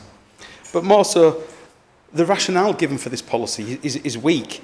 It lacks detail, there's no economic impact assessment, and there's no proper financial business case to support the policy. It'd be nice if we could see some numbers behind it, but nothing's been provided. The argument that the charges are needed to support the work of the council is actually a bit of a false one. It fails to address the legal restrictions on how surplus can be used and can't be used, but more so, without a business case supporting it, how can anybody even claim that there will be a surplus? And what is clear is that for some of the car parks, they will be run at a loss. How perverse could that be? We've got a council struggling for money, and we're going to introduce charges that cost the council to bring in, at the same time having a negative impact upon communities and businesses. It is worrying that it's got so far without somebody really stopping this policy and having a real think about what the impact is going to be. Across the rural areas, there is an issue with alternative public transport. So part of the rationale for bringing it in is to decant people from car use onto public transport. The fantastic mass transit system that's coming for West Yorkshire doesn't go south of Huddersfield. It doesn't touch us. Our bus services are limited, and I'm sure you'll be aware that whilst there may be some upgrades to the Penistone line, that's the train line rather than the stations, and even now we're not even sure that's going to happen. So this notion that we can all suddenly move from driving around onto buses and trains just isn't realistic for a lot of the areas. Using a tactical approach would make far more sense. Making some car parks short stay, encouraging a turnover of spaces, making some permit onlys, transferring some to towns and parish councils. These are all alternative options that could be considered, but at the moment, they're not. Outside of the main towns, the adverse impact on local shops it could be substantial. And in my village, in Honley, what we're looking at is, and our place standard reviews have identified this for all our areas, that we need more off-road parking provision. Parking and parking on streets is a real issue, but we have got vibrant centres that really struggle with limited parking. A likely consequence of this policy will be to empty the car parks and fill the footpaths. And it just doesn't make sense to me. And if that's going to cost the council money, it's insane. I want to see this policy stopped. I want to see it paused. I want to see it reevaluated. And I want to see issues that we're trying to address. So there isn't much point telling people that bringing charges into Honley is going to help encourage bus use when there's next to no buses that come through the centre of Honley. I just want this policy to be slowed down and for proper consideration to be given, rather than what we appear to have been given, which is to see trying to be railroaded through without any proper oversight, any proper involvement from the 69 councillors who represent... We are now going to move on to the debate for both those petitions. Councillor Mark Thompson, please. Thank you, Lady Mayor. I'd like to start off by supporting the petitions that have gone in, as many other petitions and delegations from the traders in our area of Berkenshaw and Birstall. What seems to be the case is that we, as a council, are short of funds for whatever reason that it may be. And what we're asking our local traders to do, and the public in general, is to support the council in those shortfalls of funding, which after the last few years, the public and traders have struggled through COVID as far as the local businesses are concerned, where, whether it be right or wrong, what happened was that supermarkets benefited by being left open, and local traders for periods of time, some long periods of time, were closed down. we work closely with our local trade association in Birstall and helping them through COVID, and then what happened after that, which was a tragedy as well, which was the energy prices, which just trying to recover from that and then entering a period through energy price increases. And then some of the traders suffered by the VAT rules being changed, and they had additional VAT to pay. So what I'm trying to drive home here really is, for the traders' sake and the public's sake in these small towns and villages, they need support from us. They don't need another hurdle to climb, another tax as far as parking's concerned. We have many of the traders and the shopkeepers that drive to work because they're out of village or out of town. They have to park somewhere all day. So what we're asking them to do is pay a minimum of £6.50 to actually go to work in the morning, park up the car, not use it at all, and work all day and recover that £6.50 before they start actually making a living. I think it's unfair also that we ask them to contribute when we have no business case whatsoever. We have no numbers that we can go back to these people with no identification that it's got to be an asset to the council in certain villages. So therefore, until we're very clear in every village, in every town in the borough, that this is a good business case for council, residents and traders, this should be either eliminated or put on hold indefinitely until everybody is really clear that it's a benefit. Thank you, Mayor. Thank you, Councillor Thompson. Councillor Richard Smith, please. Thank you, Madam Mayor. I'm going to be brief. I'd like to start by saying congratulations to the new leader on your appointment. I hope this is an opportunity actually for us to debate things a little bit without so much cross-party sort of bickering. This is one of those areas where I think we could probably all agree getting this right is really important. You know, I really agree with Councillor Pinnock and Councillor Greaves and Councillor Thompson behind me about the points they've made. I think that it's vitally important for small businesses that people are actually able to park in an affordable place. I think it's really important that we're not putting people off. I hope that the fact that we've got a new leader now gives chance for some reflection, and we don't have to have a party spat about this where we all sort of disagree. I think one thing that I would like to mention, it's been said that one size does not fit all. I'd probably go a little bit further than that and say it probably does, because I think this is a bad idea across the whole of Kirklees, if I'm honest with you.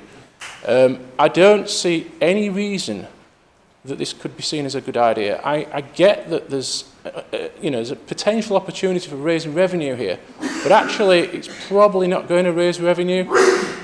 I've spoken to people who live near to Home Firth town centre, and there is a noticeable difference in behaviour since the parking charges went up.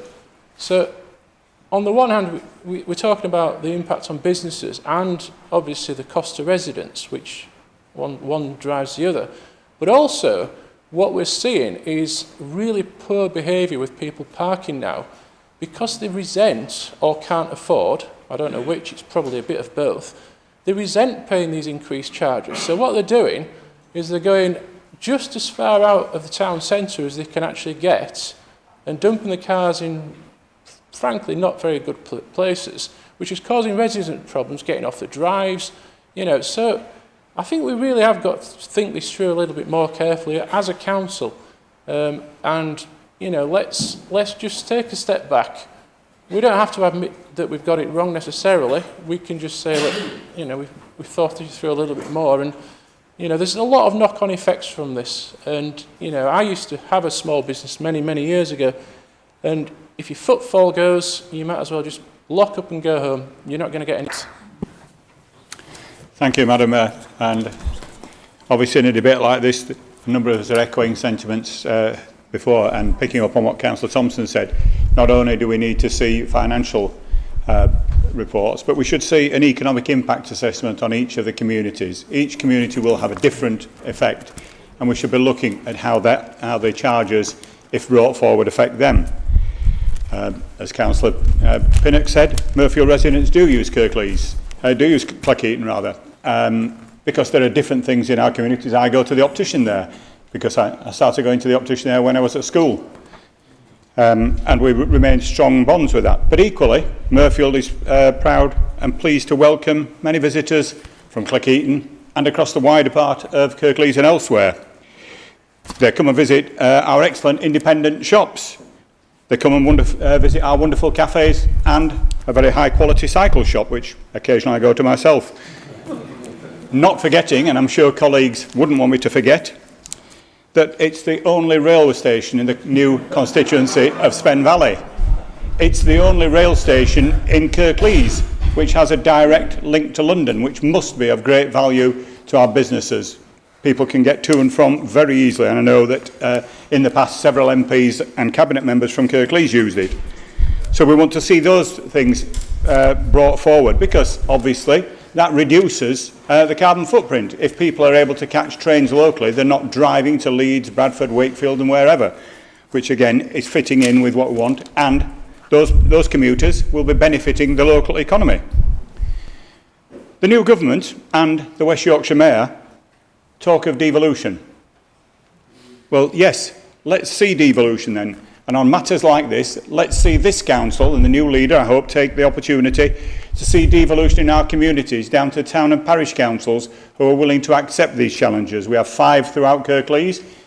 As has been said, each community has a different outlook, and I'm sure each town and parish council would adopt and amend devolution differently.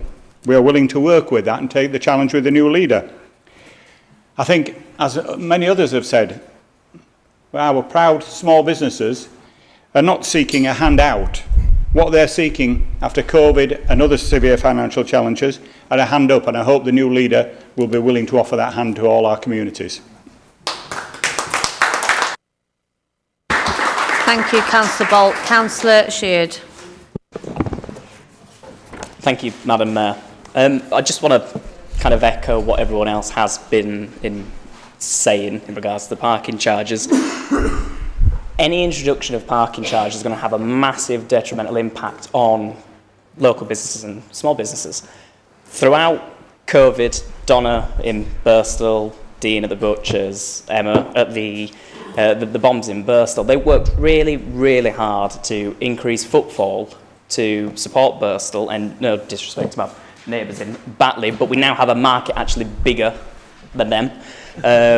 So they have really worked hard to increase footfall in Birstall, and any suggestion and any proposal to bring parking charges into Birstall is only going to drive, like Councillor Pinnock said, residents to somewhere that's more convenient, Junction 27, the White Rose, which is then going to completely rip up all the hard work that local shops, Donna, Dean, have done to support Birstall and make it what it is. So really all I want to say to the Cabinet is if you are going to follow suit to what Keir Starmer's said and really deliver for people, then any suggestion of introducing parking charges would be just scrapped and ripped up. Let's support local people, support businesses, and really get behind them instead of putting something in the way that's just going to block the road to success for them. Thank you. Thank you, Councillor Sheard. Councillor John Lawson. Thank you, Mayor. I'll have my congratulations to Councillor Patterson becoming new leader. I will be brief. I'm not going to rattle on. I will echo what Councillor Smith said about changing in parking behaviour. And to me, that brings into question just how bankable the revenue is that's projected, because as we follow this hunt for free parking, and we look at further measures and enforcement to counter that, then we're going to be spending that money as quick as we're making it, in my view. So I think there's that to consider. I think the other thing I'd like to just drop into this debate, if I may, is the permit parking charges. We've seen the effect on individuals. We're talking about fairly small numbers, but the actual inescapable nature of those rises, these people are stuck with permit parking outside their houses and what have you. So I think we need to move to a model where actually what we're looking at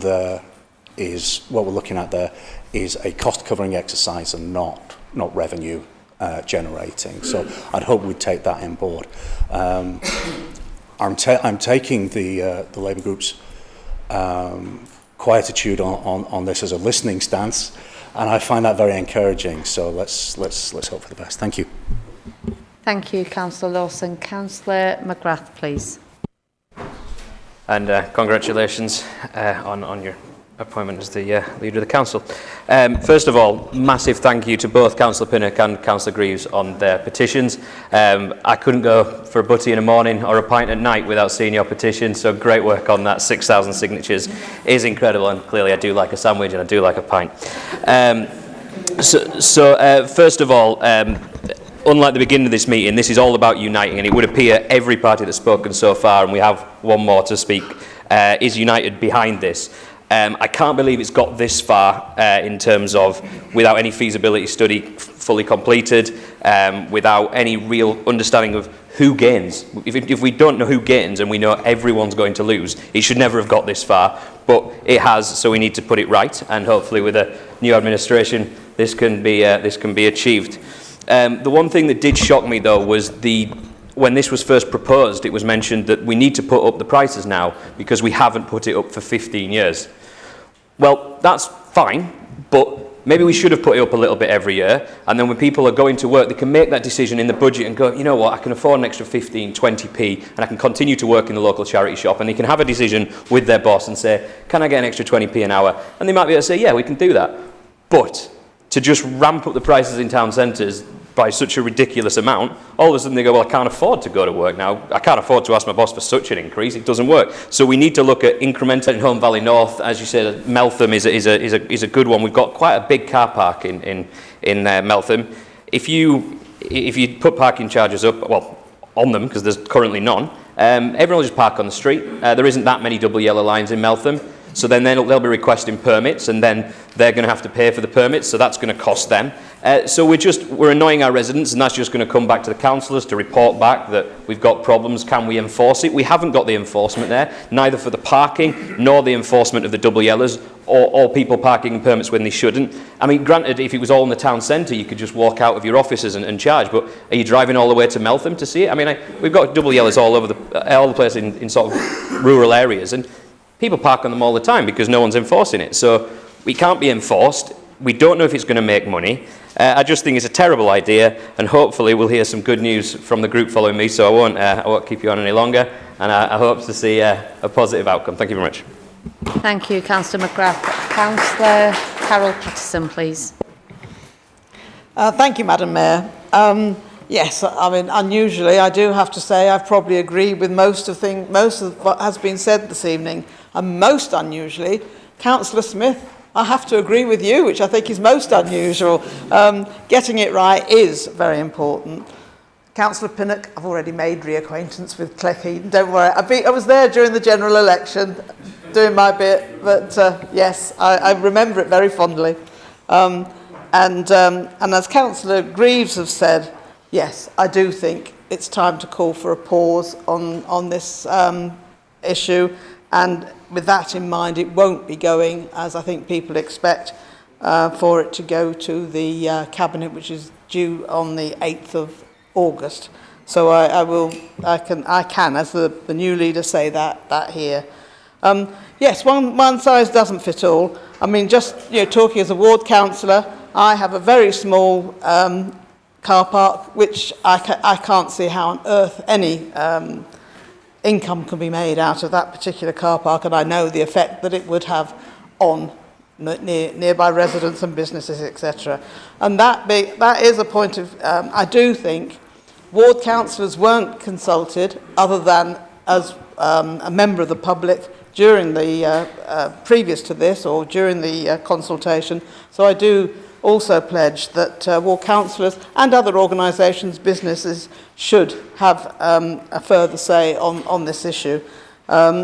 We do need to look at the use and effect it has on business, footfall, etc., of individual schemes, certainly, one size does not fit all. So, yes, we will be looking at this. Thank you. Thank you, Councillor Patterson. Councillor Holt, please.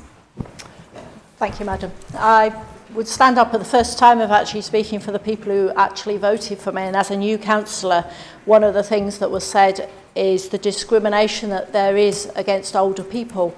I totally agree with Councillor Pinnick, what she said. Cleckheaton is the heart of our community. Both Liversidge, Hightown, Windybank, Robertstown have all lost bus services. Some people cannot get from Robertstown to Hetmanwyke, 2 miles down the road. There is no buses.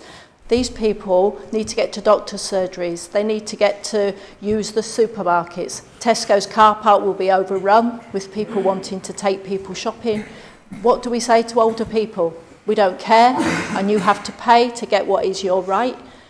I have to stand there and say to them, why are we putting charges in place which will then close down the businesses they enjoy? The private sector that Cleckheaton has fought so hard to get, bespoke places there, they won't be able to afford their business charges because they won't be able to afford their staff. Nobody will come to their shops. Kirklees will lose those business rates, and then all we will end up is, I'm sorry to say it, is a town like Dewsbury, where everything has moved out. All of the shops have gone, and people comment on it being a ghost town. Is that what we want to see in Cleckheaton?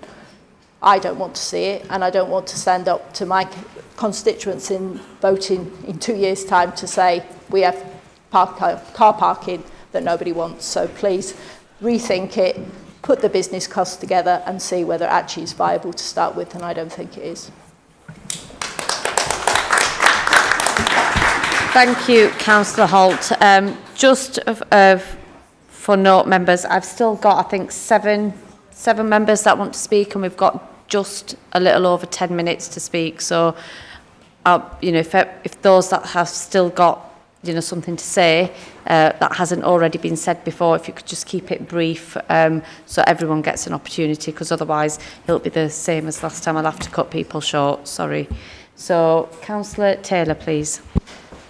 Thank you, Madam Mayor. Just like to congratulate Carol on her appointment as leader, but also take the opportunity to thank Cathy for her time as leader and for the work that she's put in as well. I know we've had disagreements across the chamber here this evening, but I think it's right that we should recognise the work that she's done as well. But moving on to the matter in hand, I'm really pleased by the comments that Councillor Patterson has made about let's look at this again. I think a lot of the comments that have been made this evening, I think, resonate with a lot of us. When I looked at this when this first came out, this was a rushed proposal. It was not well thought through. There was no business case behind it. As colleagues have said, there was no economic impact made. It was incomplete. In my own ward, they missed out some of the public car parks. They're just not included. They told me that in Shepley Library you can fit 6 cars, and they'll be charging for 6 car parks. If you can get more than 3 cars in that car park, you're using dinky cars, to be honest.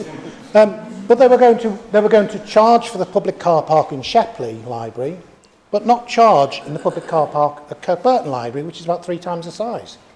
Just no logic and no sense of approach. It was a rush proposal. I'm glad to see we're pausing and thinking again. And I'd just like to reiterate the comments that have also been made about parking behaviours.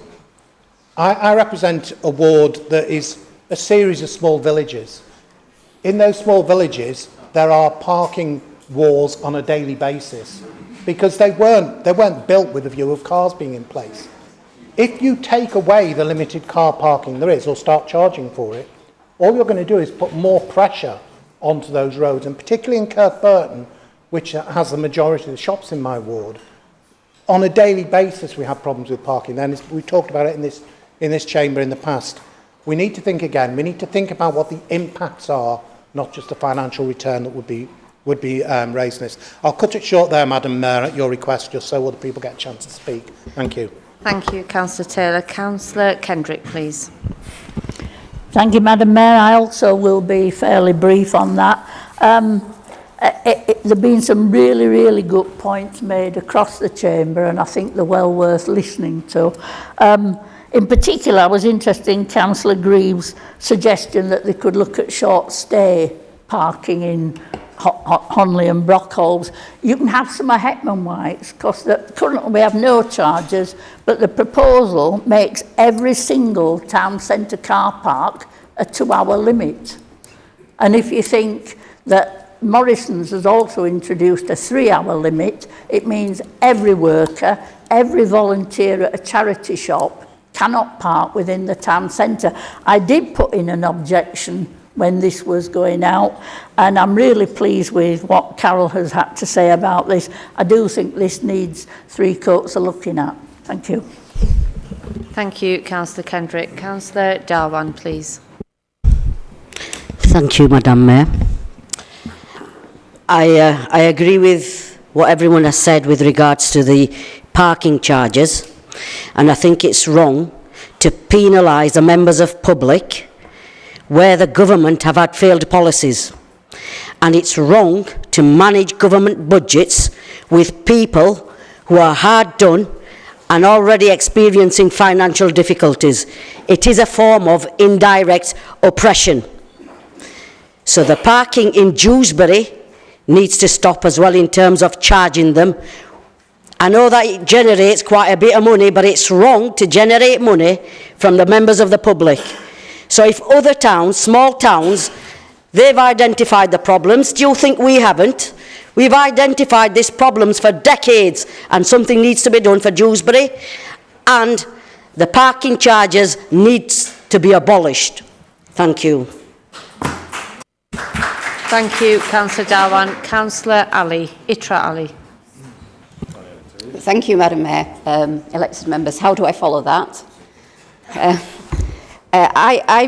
We're, 2.5 hours into the meeting, and it's been the first item that I've actually felt passionate about and compelled to speak on. So I'm going to keep it brief, and I'm not going to repeat everything that everyone said, but, you know, following on from a lot of the tit-for-tat politics that we've heard today, I think this is the item that's the most important, because it's the most important to my residents in Mirfield, which is a town not dissimilar to Cleckheaton. I work in business, and I think Kirklees Council needs to take a business approach when it comes to certain issues, and parking's one of them. I think it's a very short-sighted approach that we're having by increasing parking charges. I think we need to look at the bigger picture, and the picture like 5 years down the line, and the impact that it'll have on our high streets, on our services, the impact that it'll have on the residents themselves. And I'd just like to basically finish with saying that it is you know, one of the top items in terms of importance to our residents, and I hope that the new leader will take that into consideration. Thank you, Councillor Ali. Councillor Darji. Thank you, Madam Mayor. I'm really pleased to hear, I think the majority councillors here are opposed to the charges and are in favour of stopping the charges. I've spoken to many businesses in Batley since I became a councillor, and they are very, very fearful of the impact of these charges. And I think we have to listen to the residents and the businesses. We want to build, not destroy. So I would suggest that we listen to them. I fully support Councillors Pinnock and Greaves on their very good presentations.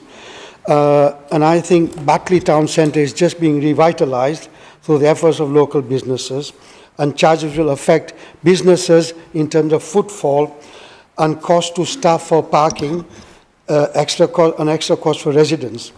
The charges, if they go ahead, will decimate the town centre and affect trade and businesses. So please, let's keep the Batley tradition going and stop the charges.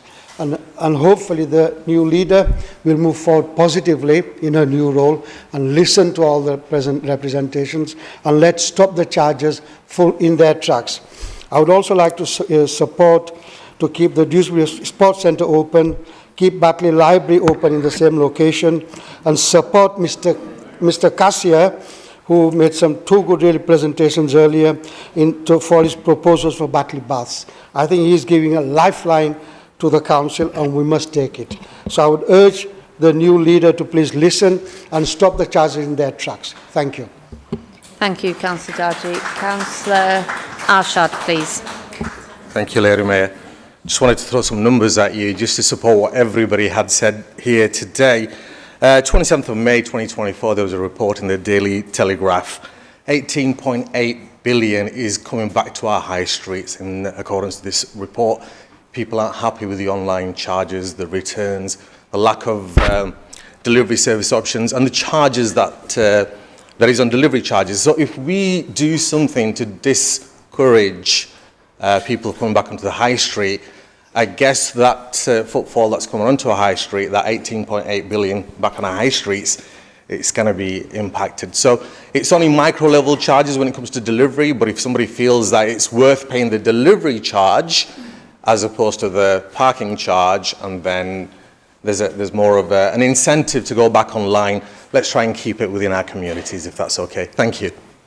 Thank you, Councillor Arshad. Councillor Hussain, please.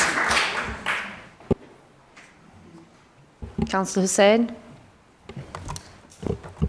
Yeah, I'll be brief as well. Just following on from Councillor Aziz Darji about Batley car parking as well. I think the process needs to be transparent. If one area is going to get free parking, it needs to be the same for across the board. Thank you. Thank you, Councillor Hussain. And the final one, I think, will end up being... Oh, can't make their minds up. Councillor Bamford. Sorry, is it yourself again? Councillor Ahmed, sorry. Moved from... Yes, you did. Thank you for adding to the confusion. Not like this meeting hasn't been confusing enough I'm not for me. used to, Thank you. I'm not used to what I'm saying. I'm not Masood Ahmed. Yeah. Councillor Ahmed. Is it okay if I sit down? That's fine, please? yeah.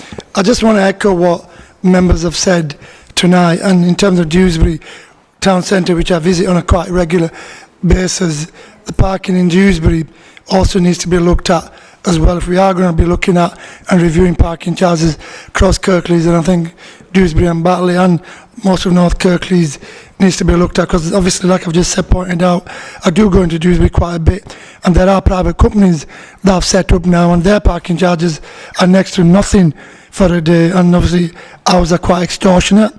So I definitely do think it needs to be looked at properly and revisited in terms of the businesses, like it's already been echoed by Councillor Ali Arshad and others. I think it definitely needs to be looking at. Thank you, Madam Mayor. Thank you, Councillor Ahmed. Councillor Bamford, if you can cover your point in 2 minutes, we're done. You're the last on the list. Thank you, Madam Mayor. Yeah, I can, yes. The Denbydale Wards, it's made up of a few little villages.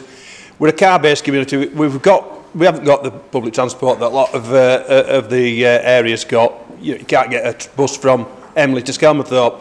You've got to go into Huddersfield and then back out. So we do need the cars. It'll be really, really detrimental to businesses if we can't get these cars to car parks with the older end, where you just call it for a pint of milk, say. It's going to cost you another £1.20 for a pint of milk or a loaf, or people that just calling there on the way home from work. You know, it's going to affect the retail businesses. You're also going to ask people, we're asking people to volunteer in libraries. They're going to be charged to volunteer in these libraries. It's another £6.50 a day. People aren't going to want to do it. There's also a concern that this will be extended to on-street parking as well. Hopefully, we'll be dropping this. Thank you very much. Thank you, Councillor Bamford. So that draws the debate for parking charges to a close. So I'm going to move on to agenda item 11, which is to receive for information the minutes of the West Yorkshire Combined Authority. The minutes are here for noting. Are there any comments or questions regarding these minutes?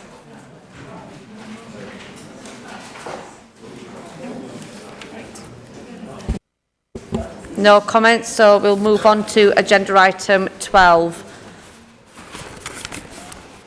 Okay, so this is the financial outturn report for 23-24 to include the revenue, capital and housing revenue account outturn position and annual report on treasury management, which is referenced from Cabinet.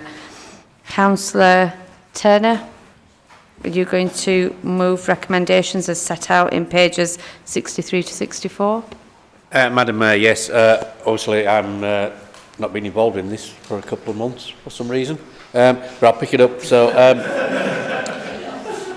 not the outcome of we would have wanted to be £7 million overspend, but considering the position we found ourselves in a part way through last year, I think that's an incredible achievement. Do you want to join in? Sorry, members, can we just please let Mr Turner, Councillor Turner, finish what he was saying?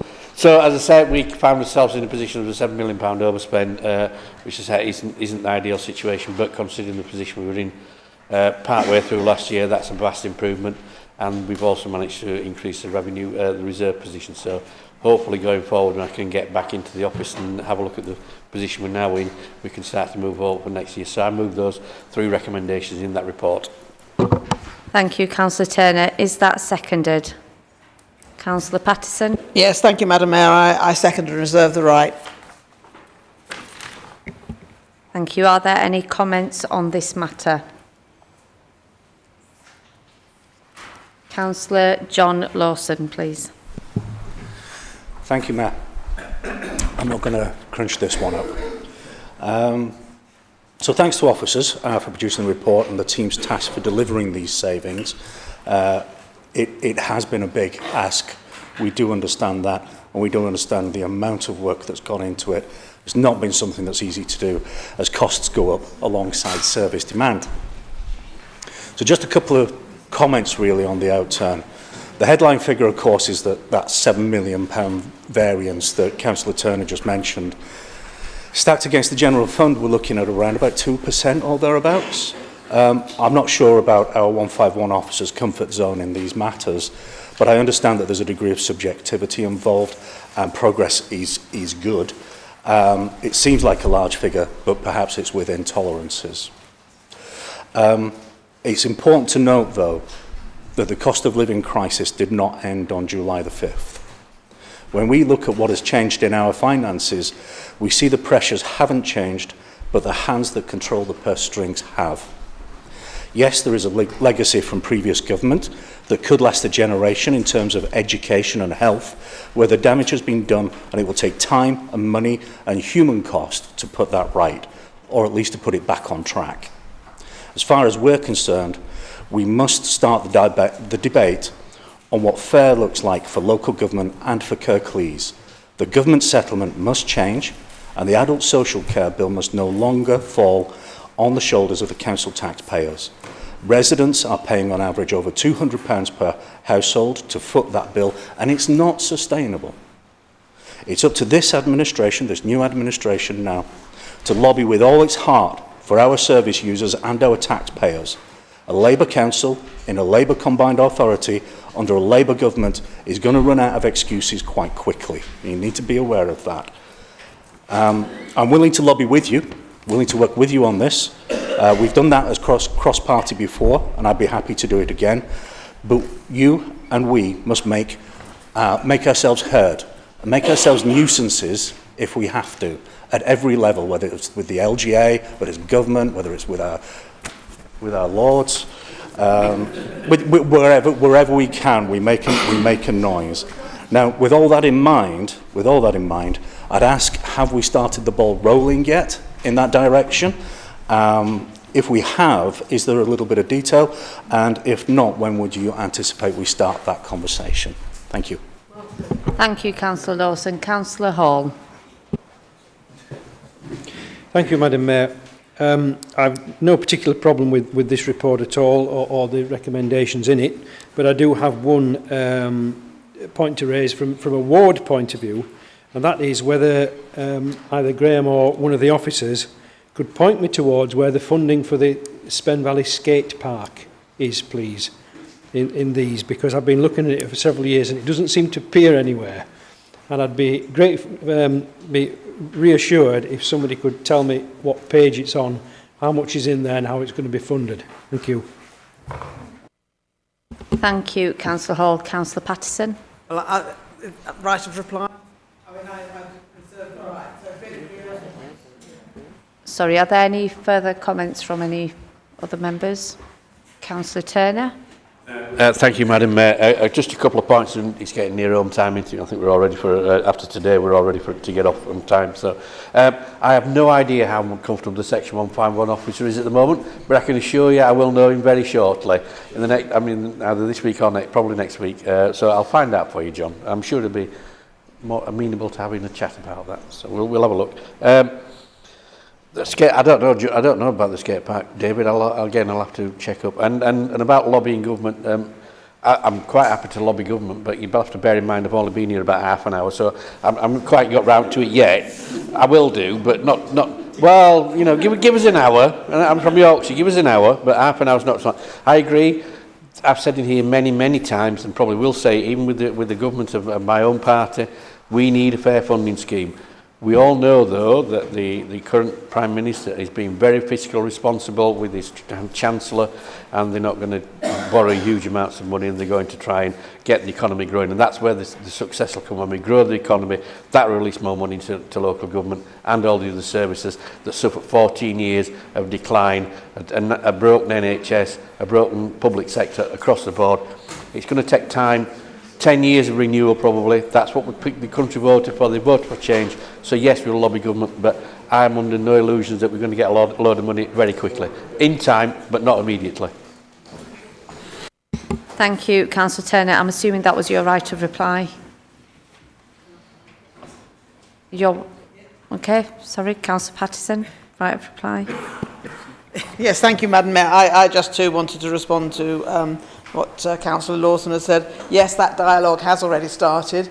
It's started. Been willing to meet both the local mayors, and she's also willing to work with leaders of councils to certainly hear the concerns. And I do think, as far as possible within the constraints that Councillor Turner just talked about, to deal with them. So, and certainly I will be lobbying. Thank you.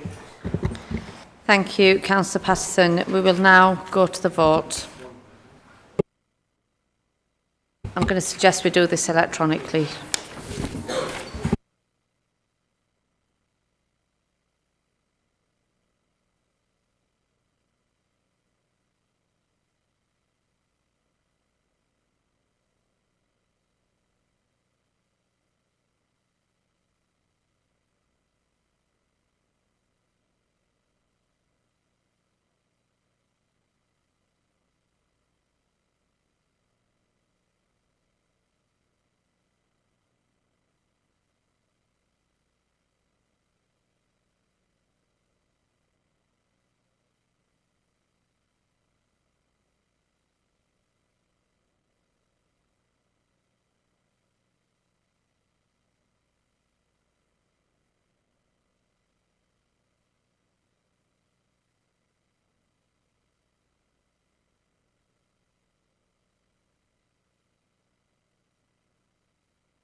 Thank you. That is carried.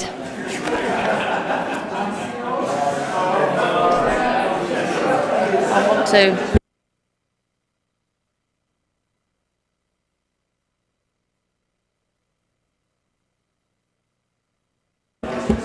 Right, okay.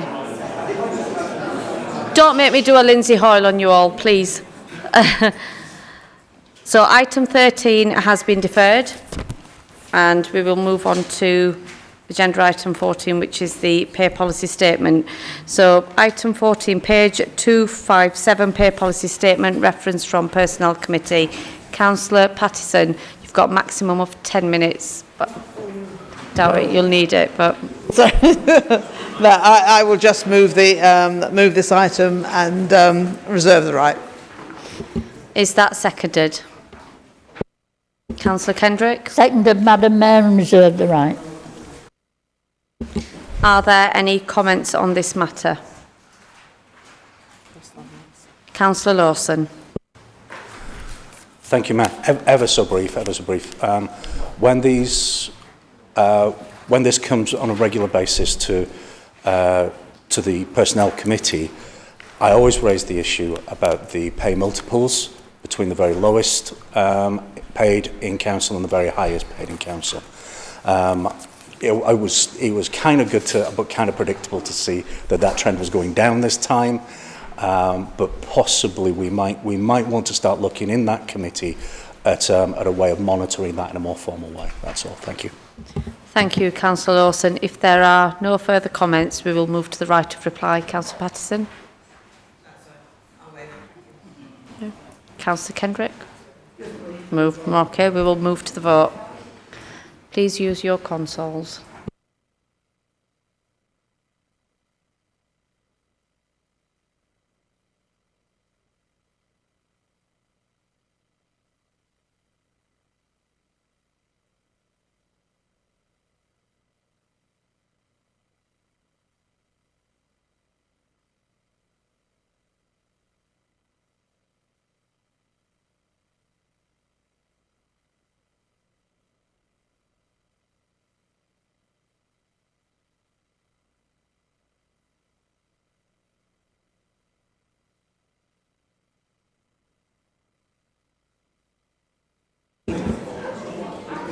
Thank you. That is carried. Agenda item 15, appointment of Chair of the Health and Wellbeing Board.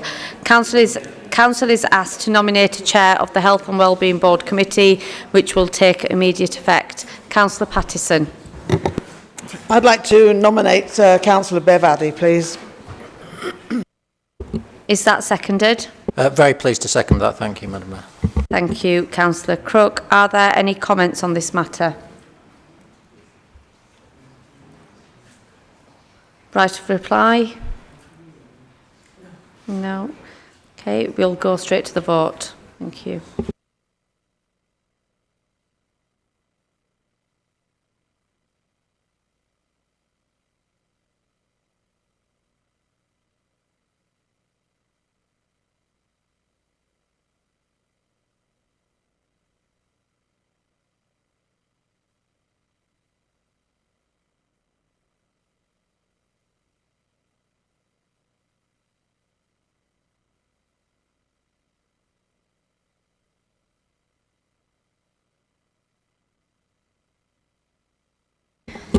That's carried. Agenda item 16 has been deferred.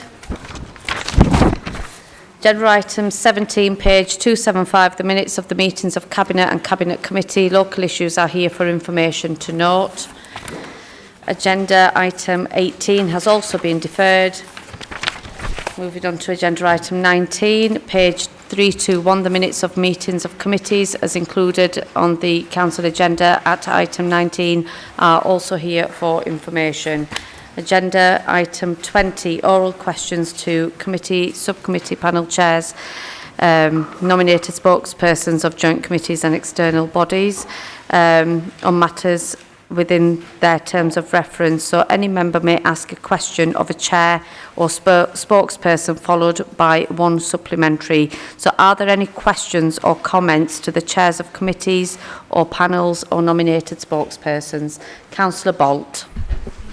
Thank you, Madam Mayor. Could I ask the council spokesman for Kirklees Active Leisure to give us an update on the work of the Kirklees Active Leisure Board and what it means for sports centres, particularly in North Kirklees?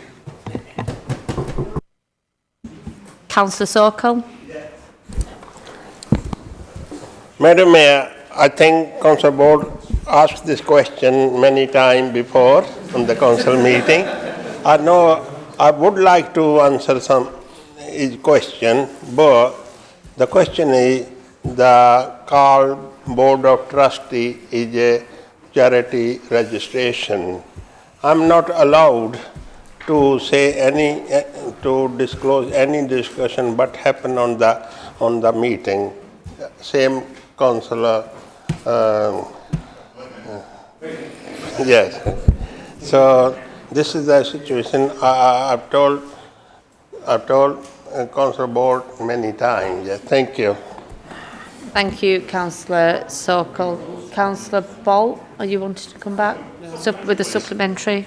Could Councillor Sokol then tell council what's the point of having a spokesperson who can't speak? It's not me. It's not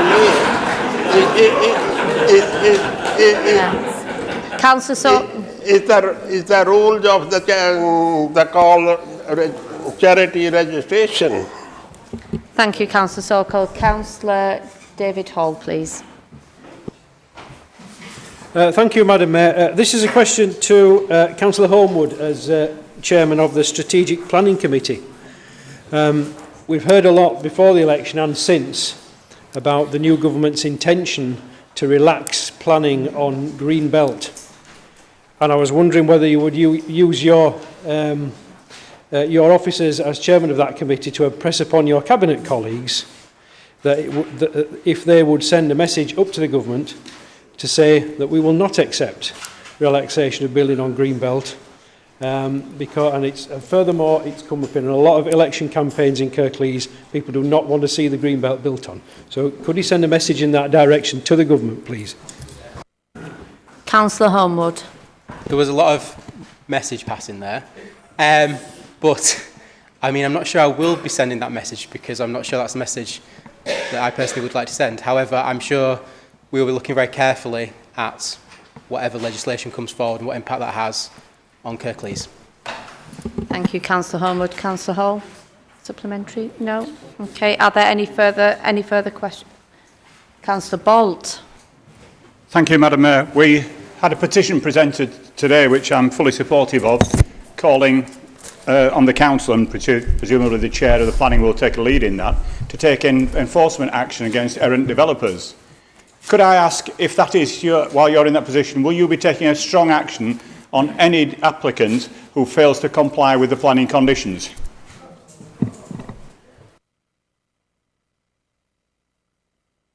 Councillor Homewood. Yeah. I don't know about the specific case that was referenced earlier, but I absolutely agree with you that.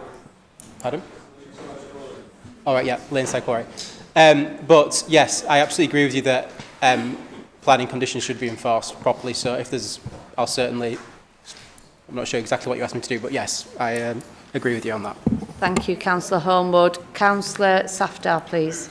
Supplementary. Sorry, I thought you nodded to say you were happy with that response. Supplementary, Councillor Bolt. Thank you for that. And could we meet and talk about one errant developer who I've been raising for some time, Kirklees Council, who are the applicant for the Calder Valley Greenway, which goes through the Dalton ward, where they've failed to build in compliance with the approved planning, where they've failed to complete, and Section 8 says that the scheme shall include an annual review of the usage of the approved path and the reassessment of the local planning authority of the crossing arrangement at each of the locations. The Calder Valley Greenway runs from Dewsbury through to Huddersfield. At each place where that route crosses a road, annually, the local planning authority should ensure that the crossing arrangements have been assessed. The applicants, in this case Kirklees Council, for a number of years have failed to do that. So can we have a meeting and look at that? Councillor Homewood. Well, I certainly agree with you that if the Kirklees Council is the applicant or the landowner or whatever, they should be enforced in the same way, that the conditions should be enforced in the same way as they are for any. So obviously happy to look at that case. I don't know the specifics of it. Thank you, Councillor Homewood. Councillor Safdar, please. It's a question for the committee chair, Councillor Pinnock. I hope the council will share my concerns regarding the widespread underage sales of liquor, illegal vapes, as well as tobacco. That's widespread across our town centres. I personally have reported multiple retailers. I'm really concerned that so many hard-working families that have got maybe one or two businesses within Kirklees are suffering. Many potentially about to shut down. Some have shut down. And as a sort of grocer and someone who's engaged with the National Federation of Retail Agents and the National Federation of Sub-Postmasters, I share their concerns. So could we request a meeting with some retailers and the councillor to work cross-party for the betterment of our children, as well as young adults and retailers who are working incredibly hard to try to keep it legal. And trading standards are under-resourced. Could we try to engage with not only parliamentarians cross-party, but also try to work with retail organisations who have got a lot of intelligence on this matter? Thank you, Councillor Safdar. Councillor Pinnock. Thank you, Councillor Safdar. You've raised some really concerning information with me today. Like yourself, I'm very concerned to hear that there are issues out there that do need to be addressed, and I'm more than happy to work with you and anyone else in this chamber to address issues like that. Those are the sorts of things that we need to be looking into making sure that the safety of children, the safety of residents in Kirklees are paramount, that they're dealt with. So I'm happy to do that. Councillor Safdar, supplementary. I invite all councillors to meet with the UK Vaping Association and the National Federation of Retail News Agents, as well as the various Challenge 18, Challenge 25 organisations, because we need to keep children away from cigarettes and vaping where it's not appropriate for them. Definitely. Thank you. Thank you, Councillor Pinnock and Safdar. Councillor McGrath, please. This is a question for the spokesperson of the West Yorkshire Police and Crime Panel. I saw plans for a new police station I know they're not there, but I still wanted to ask the question. A new police station in both Huddersfield and Dewsbury. And to my understanding, I believe Huddersfield's slightly bigger than Dewsbury, but I might be wrong. The plan is to not have any cells in Huddersfield. Are there any issues with that? And I'm not going to get a response, so I might as well stick the supplementary that I'm not going to get an answer to on the end. And be like, if so, if somebody spends a night in the cell for whatever reason before they're proven guilty, how do they get back from Dewsbury if they live in Marsden? Who's paying for that? And is it an eco-friendly solution to have them travel all the way to the other side of Kirklees, to be put in a cell for a night, to be brought all the way back? Thank you. Thank you, Councillor McGrath. I understand Councillor Law isn't here to respond to that. Okay, but okay, thank you. So we'll move on to Councillor Bolt. Thank you, Madam Mayor. And unfortunately, it's just been said Councillor Lowe isn't here, but I'd like to table a question which I'm sure many colleagues will have sympathy with. We have a scourge in Kirklees and elsewhere of illegal motorbikes, quads and other vehicles which run around our streets, often in great numbers. We've seen pictures of this, we've seen videos. Could I table and ask that the spokesman for the Police and Crime Panel raises with the Deputy Mayor what action the Deputy Mayor for Police and Crime in West Yorkshire and West Yorkshire Police are going to take to remove this, because should anybody be injured by one of these, then they certainly won't have any insurance. And before anybody's injured or worse, we need action. Thank you, Madam Mayor. Thank you, Councillor Bolt. Are there any further questions from any other members? If not, I want to move on to agenda item 21, which is to receive and note the response for the motion for school uniform costs to the Department of Education, to the motion of the Council approved on the 17th of January 2024 as to school uniform costs. That's just to be noted. Just to be noted. Okay. Okay. Agenda item 22 is to receive and note the response of the Department for Quality and Sewage Discharge. And with the exception of the 3 items which were deferred, I'm pleased to say that is the end of the meeting and we've got through the full agenda. It's a shame. It's a shame my predecessor, Councillor Burke, isn't here to witness me actually get through a full meeting. We didn't expect it, but yes, we've got through it. So once again, thank you everybody for your cooperation. See you in September. Good night.